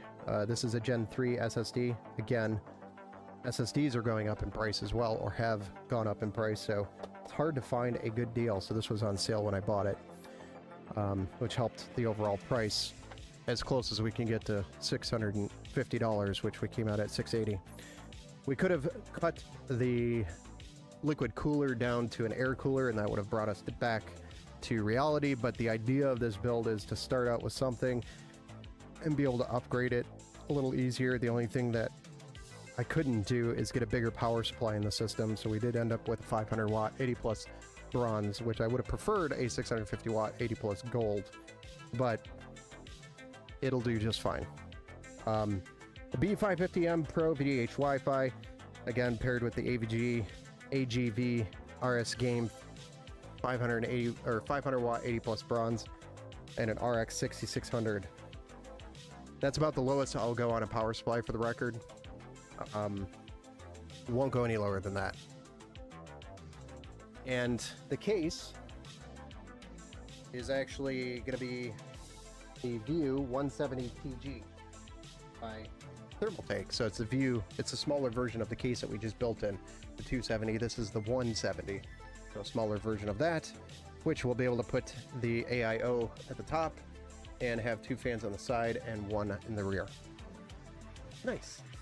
So it's going to be a nice clean build, and it's a micro ATX case. I have 4 graphics cards. I'm not using one, is the 6600 XT. Nice. Team Red Bull, a red build in the house. Oh yeah. Pretty much all the builds here are Team Red right now. Minus maybe the graphics card. Oh, 2-for-1 stream. Oh yeah. Yeah, this is more of your budget build. Today's budget build, if you're looking for all new components, this would be ideal. I remember the computer I built, like, I had 8 gigs of RAM. That was a huge, it took up all 4 spots. Oh yeah. Yeah, I believe that.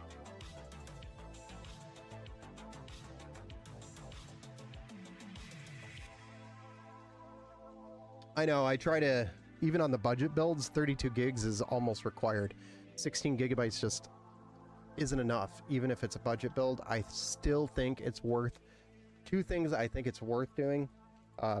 If I were to do this build just a little bit differently, I would have gone again with more of a 650 watt 80 plus gold power supply on this. And I would have gone, I definitely always go 32 gigs now, or try to, and then the SSD 512 is what everybody likes to do on their budget builds, but I think 1 terabyte is something you kind of have to do, especially if you're going to install more than 1 game on the system. You almost have to go to a 1 terabyte. So those are things that I call out on budget builds nowadays, is you gotta spread the money. The one thing I could have done differently, but the customer actually reached out to me about a build I had on Marketplace, and it was this build but with a 650 watt 80 plus gold power supply, and I had just sold it when he'd reach out to me. So I was trying to redo the same build but keep it as close to the same price. So that is why we ended up with what we have now.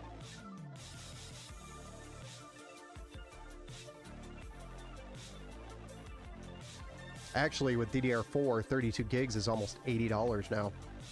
If you go look it up, it's almost the same price as DDR5, yeah.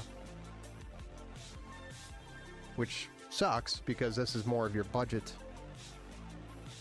layout, budget build, and DDR4 is just skyrocketed. It's almost doubled compared to what it was a couple months ago.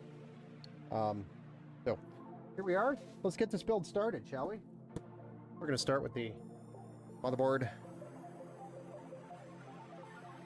CPU, RAM, and the SSD. This build should go pretty quick. We don't have any fans to deal with or anything like that. We should be pretty quick on this one. We just have the cooler we get to deal with. I don't know if we need this or I don't think we do.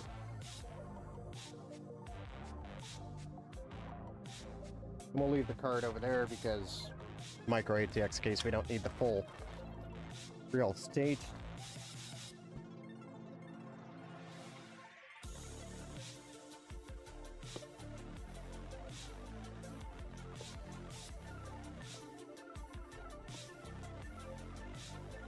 That's the other thing on a budget build. You could use the stock cooler.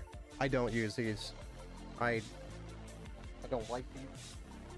And by the way, I have like 5,000 of them, so if anybody wants one, they're more than welcome to come here and pick them all up. There's like 1,000 of them. No joke.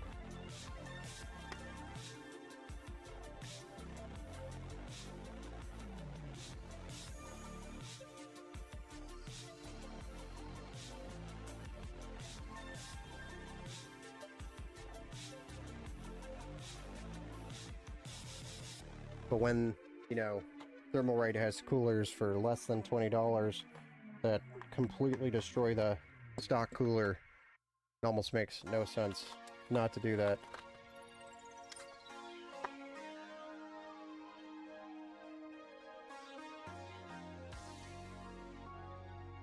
Really not a big fan of that packaging. This is out of the box, brand new. Got a little bit of a warp to it. Not a fan of that packaging by P&Y. But if you look very closely, got a little bit of a warp. The SSD out of the box, brand new. You don't like to see that. So if we get any random blue screens while we're installing Windows, we know why. King Bank RAM is silver, is what it is. Literally, I was like, where's the best price RAM with a heat spreader? That's 32 gigs DDR4. I think this was 3200 megahertz. Yeah, 3200.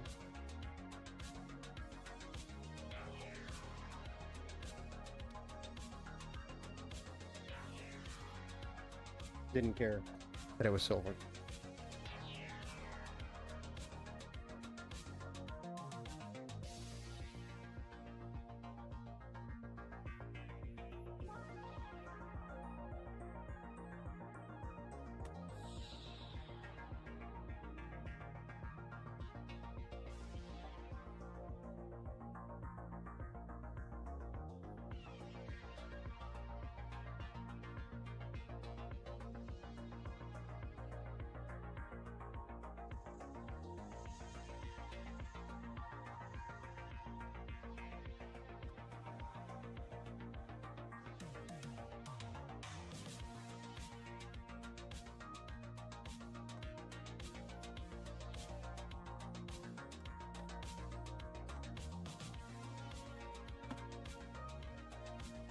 I'm pretty sure that cooler uses the stock brackets.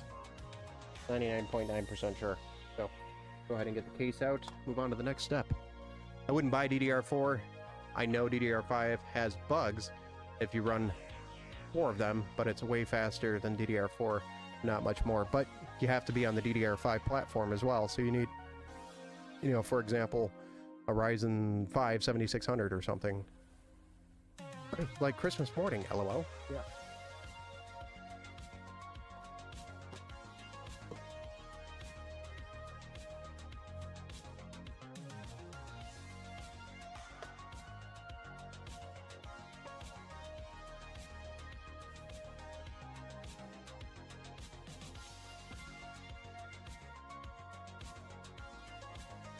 I broke the styrofoam.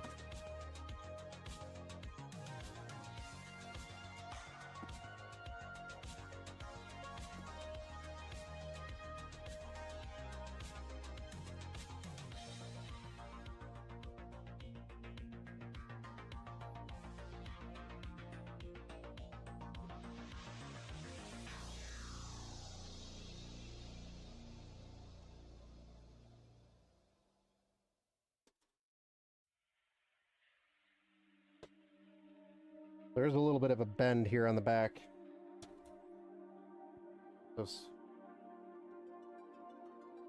case saw a rough patch in its shipment. Had a little bit of a bumpy road.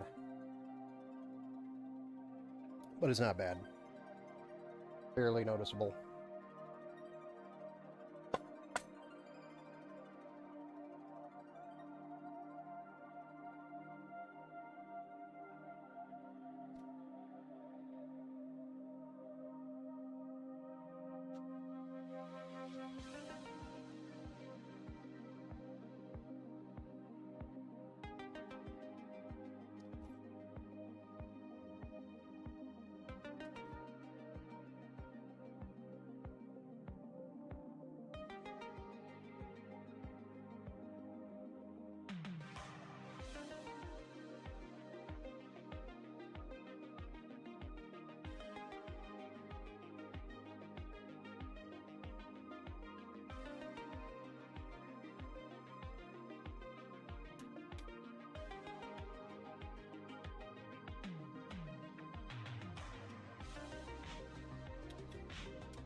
So the studs are all in the right places for the micro ATX board.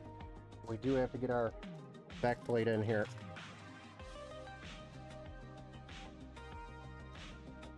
Not upgrading this pre-built anymore, but say I did and ran 64 gigs in dual channel DDR5, would that really help me over 32?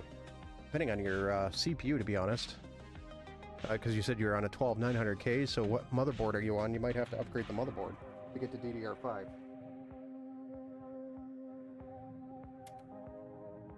That platform supports both DDR4 and DDR5. But in order to switch from DDR5 to DDR4 or DDR4 to DDR5, you have to switch the motherboard. So it just depends on the RAM that you have. And motherboard, which I'm assuming is a DDR4 motherboard.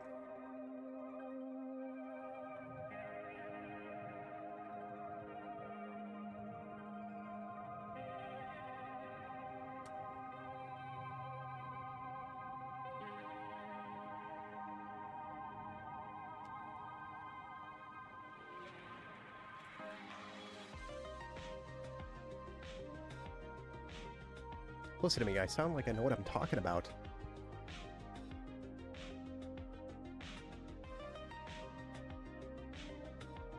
Sometimes I know what I'm talking about. Sometimes I don't.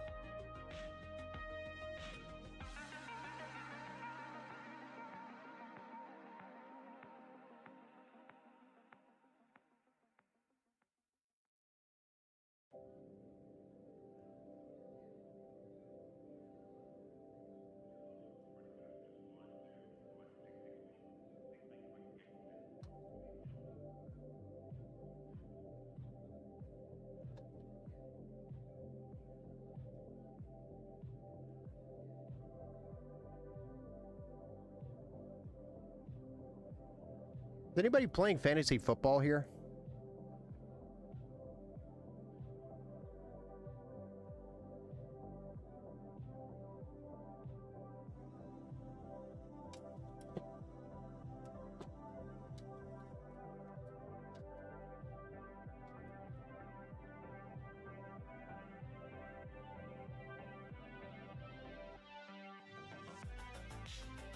I know it's a question out of the blue. Sorry.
Are you watching any game now in particular?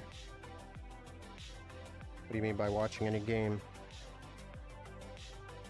Like, football is what you're talking about? I mean, of course I'm going to watch the Detroit Lions. Oh, thank you, Tony. Please look me up. It's the same name I use on here. My link doesn't work. I want you to see my computer. Drop it in Discord, Tony. And tag me. There's a show off your build section in Discord, which is the perfect place to show off the build.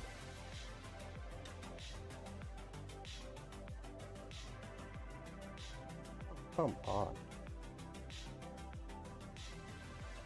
No, we're just gonna do this.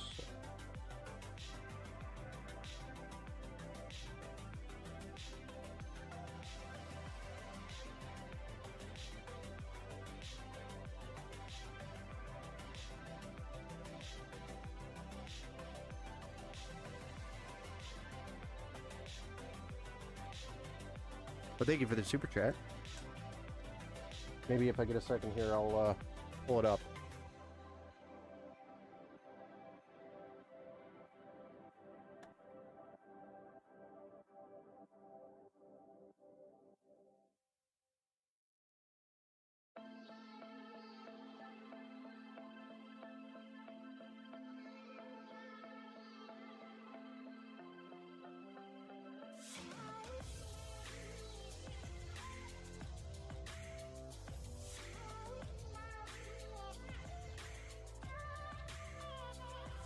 Rainbow.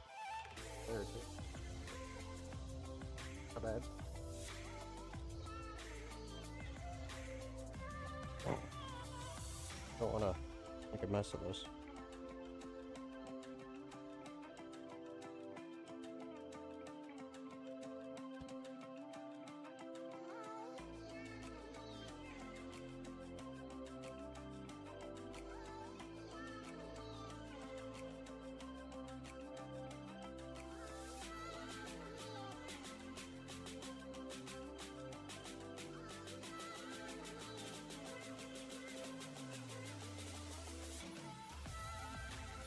Go. All that in. So next, we'll put the power supply in and do the power supply cables before we put the cooler in. I know it's a little bit backwards, but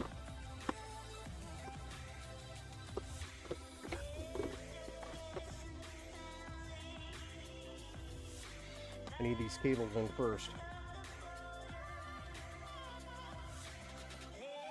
Okay, that would be better. Yeah, a lot easier to do it.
Okay, with that in, let's get our EPS cables ran.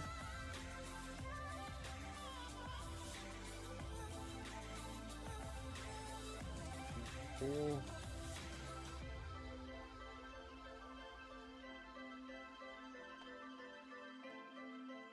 This should be CPU. CPU, here we are.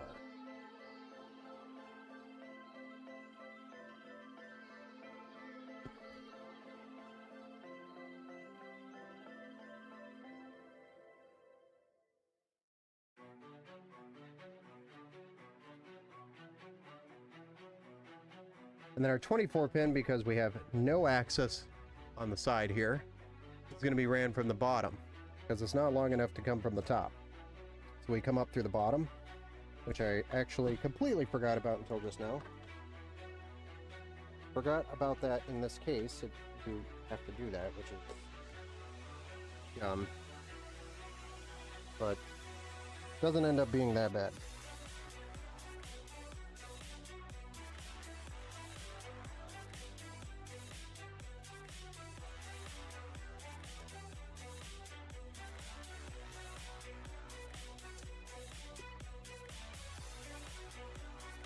As long as you zip tie these cables up nice and neat.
Now, I probably could have forced this along the side here, but it would have been really tight up against these fans.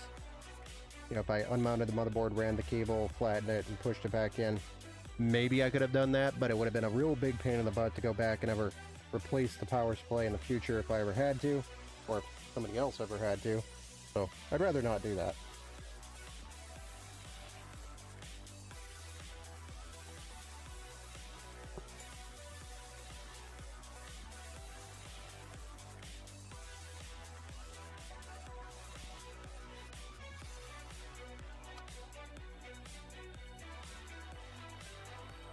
Sorry, I keep blobbing, but I thought this mini PC, I bought this mini PC for like $150 and it runs everything in my front room. It's awesome. I like to have 2.5 inches squared.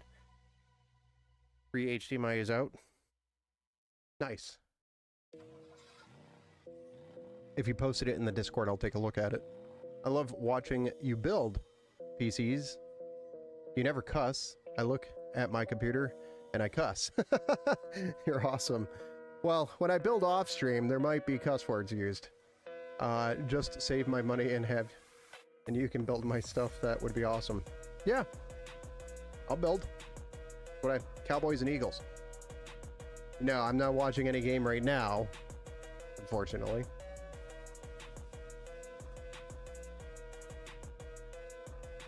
Believe it or not, I actually forgot they started today.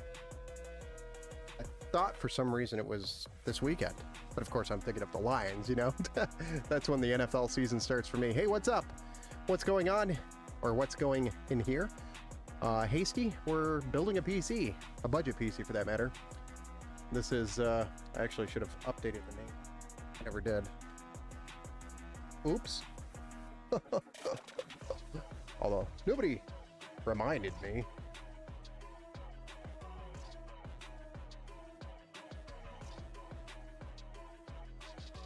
So this is the name that they gave me.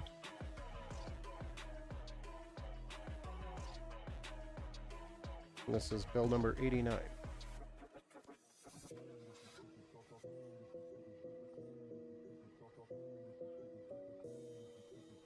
What's going in it? It's a Ryzen 5 4500, 32 gigs of DDR4, 3200 RAM on an MSI B550M Pro Series MSI board. It's a Pro VDH board. 1 terabyte M.2 Gen 3 SSD. We do have a 240 millimeter thermal right cooler for future CPU upgrades. And then we have an RX 6600 and a 500 watt 80 plus bronze power supply in here. And this is a Thermaltake View 170 micro ATX tower that we're building in right now. So we're already at the point of putting the cooler in. Ready for that. I'm going to go ahead and put the cooler, which is the Aqua Elite by Thermalright. I think the total out on this build was about $680, which will literally run any 1080p or any game in 1080p right now. So, a great budget system that you could start out with. I know the upgrade path, it's AM4, but hard to do budget builds with AM5 in this price point.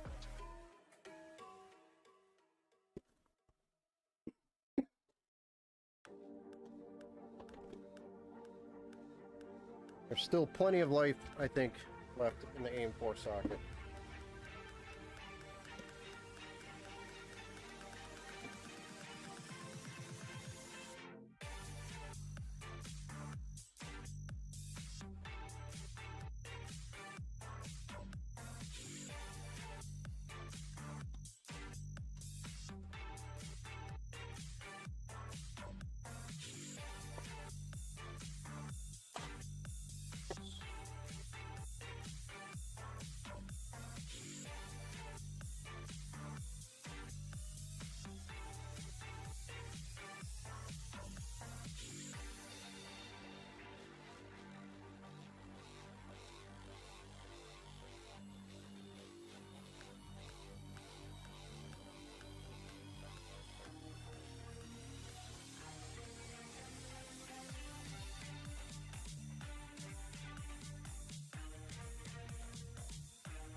You got a new dust mop and broom and stand-up dustpan today.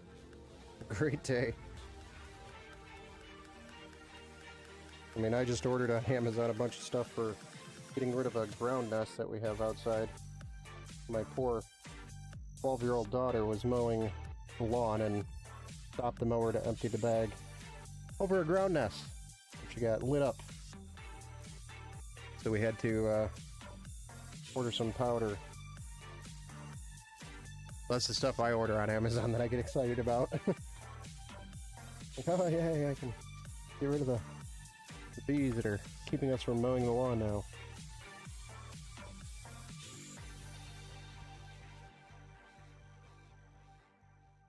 Oh, I think you told me you were a drummer before, right? Because I'm also a drummer. My drum set is in my garage, stacked up in a corner, currently. Unfortunately, it's not being used. Nor is it even set up.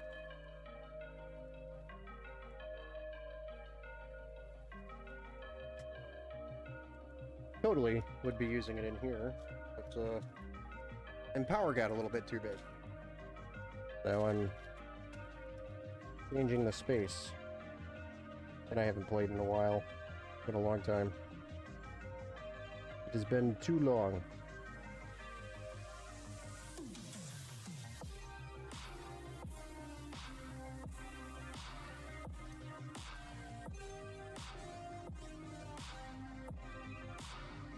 Okay, we got our RGB. Let's get the cooler in there. I think there's enough room to navigate this after the fact. Pretty tall case. So we'll get this in here like so.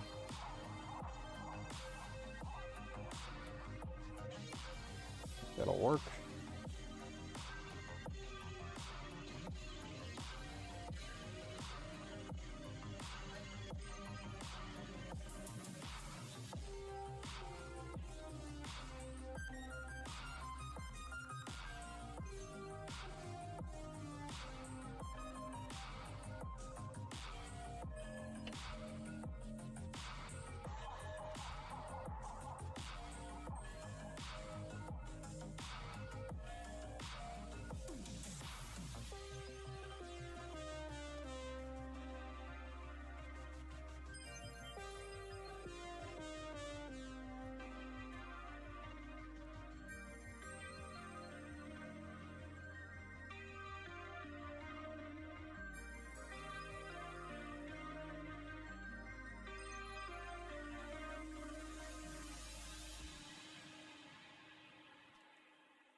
Drummer here also.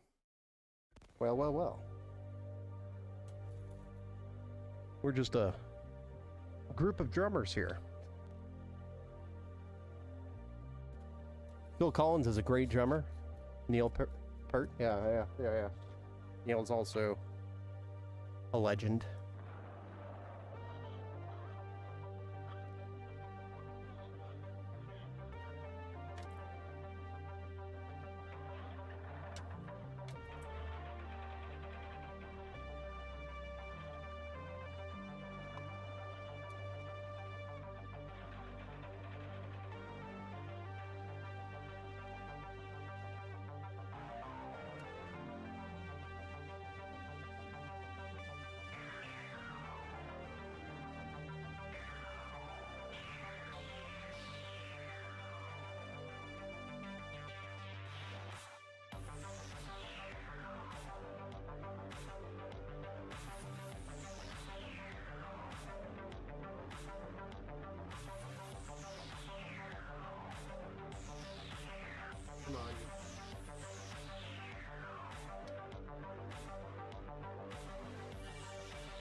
Well, that was short-lived.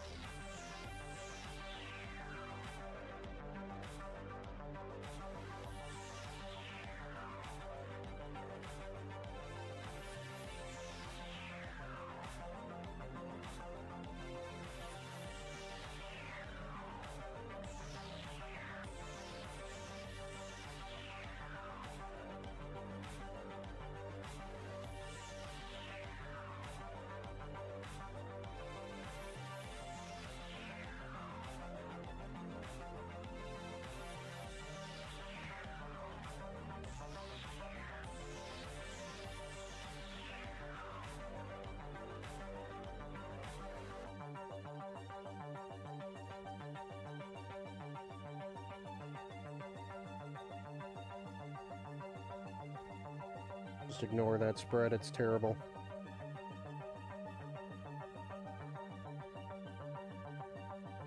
My defense, the tube that Thermalray gave us was a shit tube.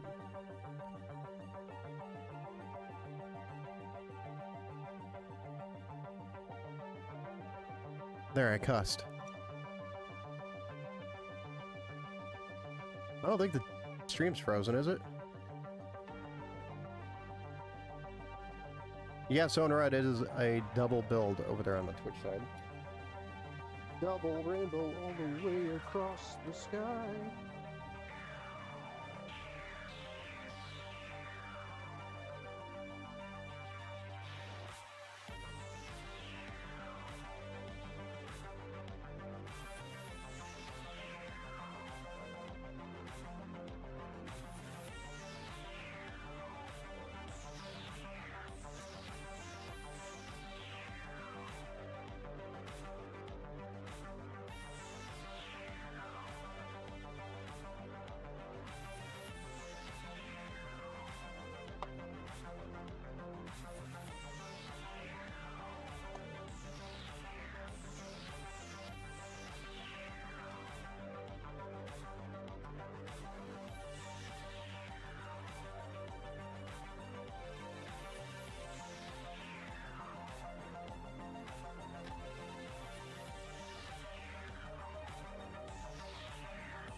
Ant-Man, I play piano. That's pretty cool. Best instrument to play is the drums. I don't know if my internet or what. Yeah, I didn't see any frame issues or anything on my end, so... Onra, I wish there was a case with the exact same dimensions that this one. Same fan setup, same motherboard setup, but with USB-C. I agree. I know the closest thing to this would be the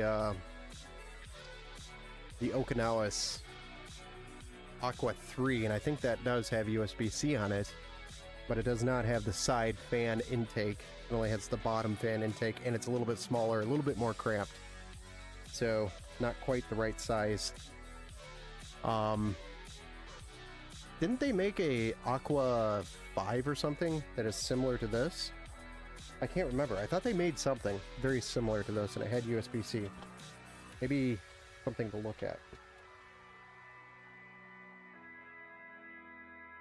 But I get what you're saying. I too wish this had USB-C because, well, the motherboard even supports it. Front panel's USB-C. So it would have been nice. Alright, with this being more of a budget system, I'm probably just going to do a single run down here with the cable management. It's going to make it super easy and simple. Drop our card in, which is already opened up because I borrowed it to test the 5070 Ti issues that the customer was having. Card. Ended up replacing that card. They built it and brought it to me, and they're like, I don't know why it won't turn on. And I'm like, well, your GPU doesn't work. I was like, no way. I put this card in there and it fired right up, and I'm like, your GPU doesn't work. And then actually, later down the road, we found out his power supply was also the problem. Unfortunately, he had a bad GPU and a bad power supply, so I think he plugged something in wrong and didn't tell me, or something. I don't even know. I don't know what to say about it.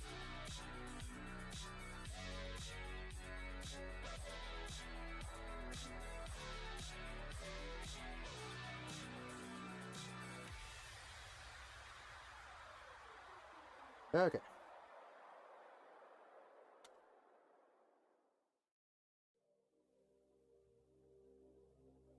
Nice. Sometimes the magnet is nice, and sometimes it's just not nice at all.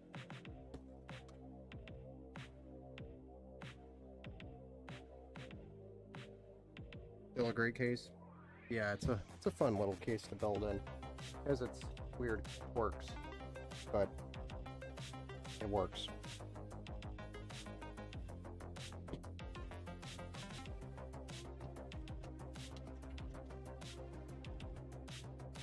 This, I'm probably gonna run it right out of here.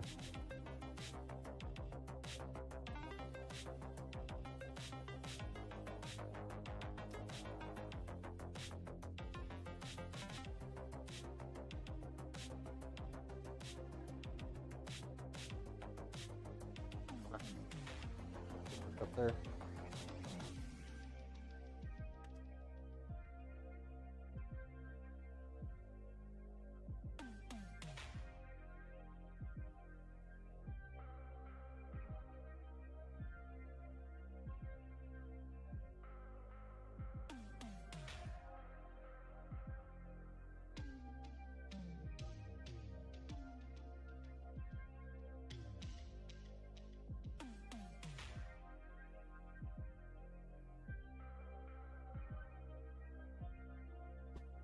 Alright. The cable management in this case is very simple. Tie it all in one. Honestly, that's all I'm gonna do here. Just bloop, bloop. There's really no point in getting too fancy. Especially seeing how not a whole lot's going to be able to go on here.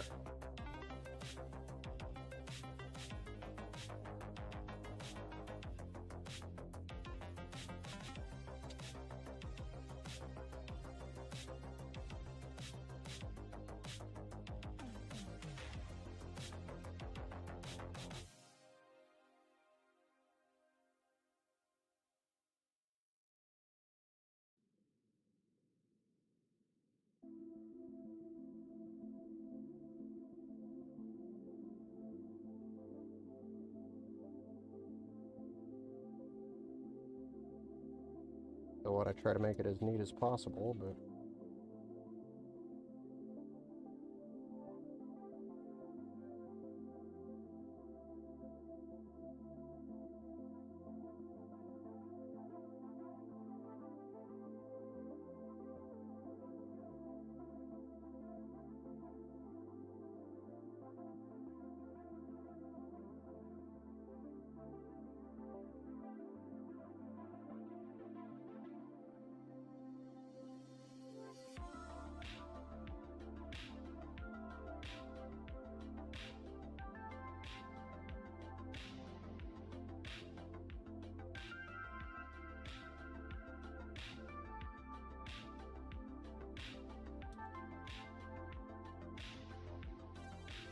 I really don't want to deal with those.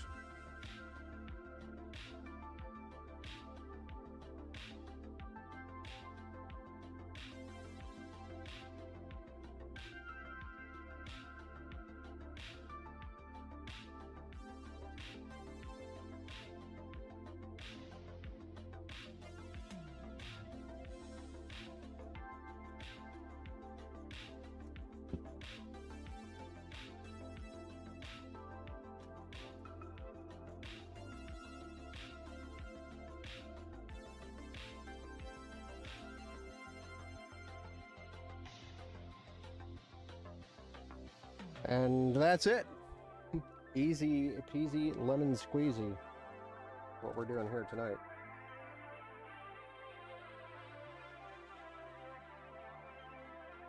Maybe one more tie here, but I mean, pretty good.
And voila!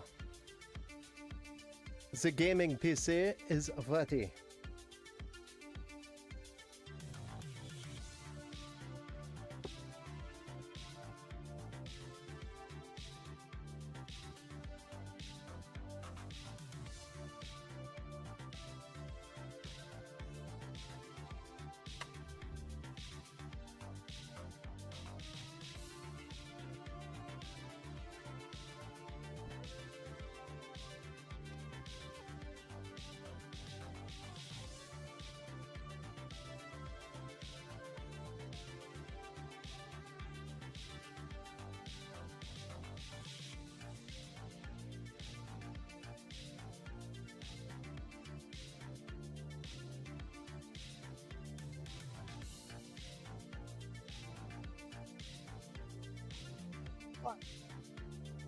Who's ready to see this thing fired up? We could actually zoom in on this one. It's so small.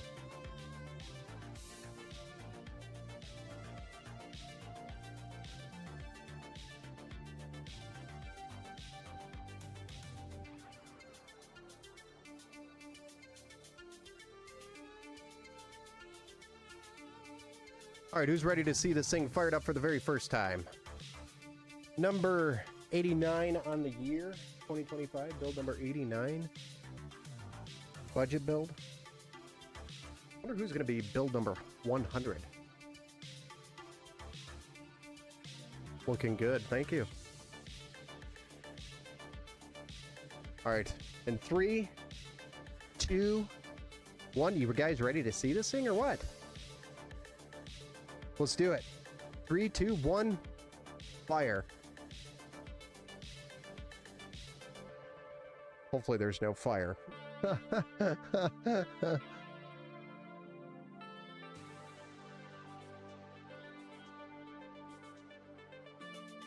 We got fans spinning. We had some debugger lights just pop up. Then they went away. We got a white, looks like a boot light. We got a post. Monitors coming up. It's coming alive. Where's our RGB?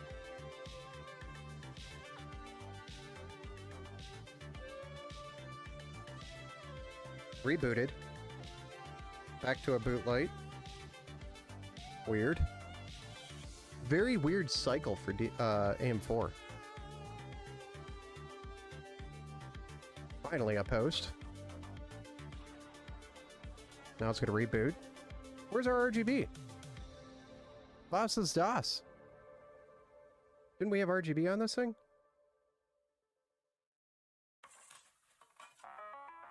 Interesting. Is there a way that it can be shut off in the BIOS somehow? The BIOS is 3/20/2025. Actually not that old. For an AM4 board.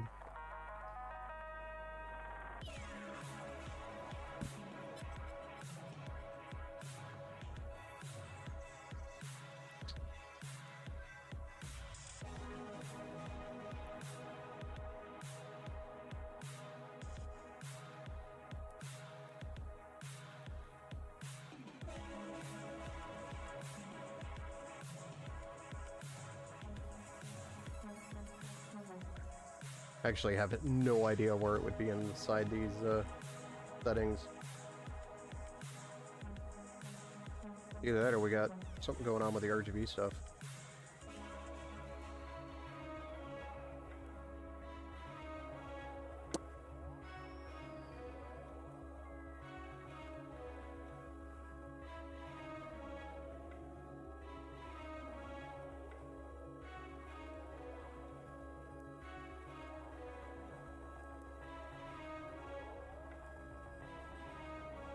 None of that. I'm just kind of stumbling my way through.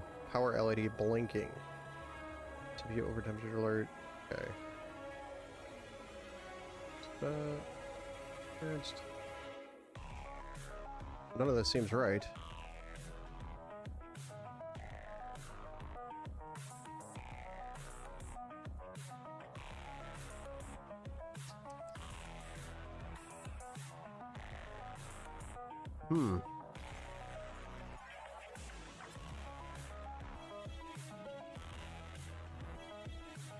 I don't know, that's interesting. Don't know why we don't have RGB.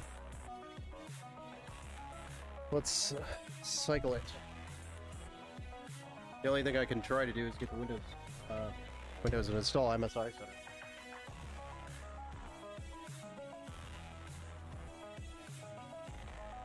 See if we could change its mind.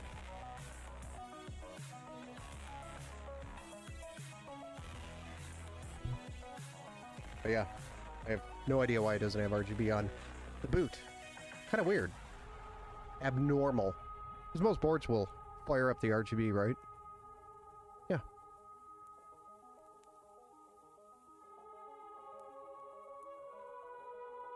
I don't remember if this board has an RGB switch or not.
It's weird. I don't know. It has an LED switch on this board for the debugger lights and all the lights on the board. So you can shut all that off. But not the RGB or anything like that. So all I can do is try to get the MSI center and hope that initiates the RGB for some reason. I've never had an MSI board not power on its RGB on its post. Unless it's weird. It's an anomaly. Anyway, that's the build for tonight. It was supposed to have some RGB on it. I'll figure that out. I'm done for the night, guys. I'm burnt out. I don't know about you guys. I've been going since like 6 o'clock this morning. And I'm burnt. I'm done. So those are the builds for tonight. Build number 88. And build number 89. I still messed up the name. How burnt out I am. Hello?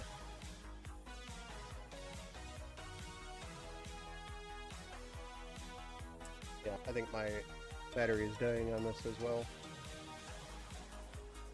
Anyway, hope you guys enjoyed the build. If you did, come join us for another one. We'll probably be building some more tomorrow. We're going to be building some office PCs tomorrow. So exciting. Very, very different pace. But we'll see if we can build or beat a PR of 27 minutes per build. So come join us tomorrow and find out. But that's it for me, guys. I'm done for the night. We'll see you on the next one. Have a good night, guys. Thanks everybody for joining.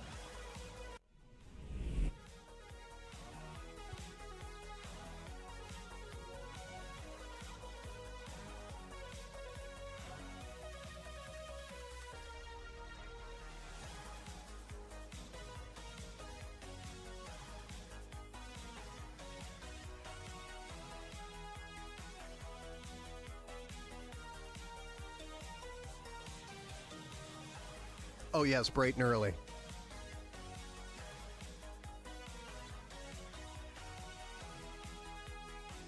Super bright and early.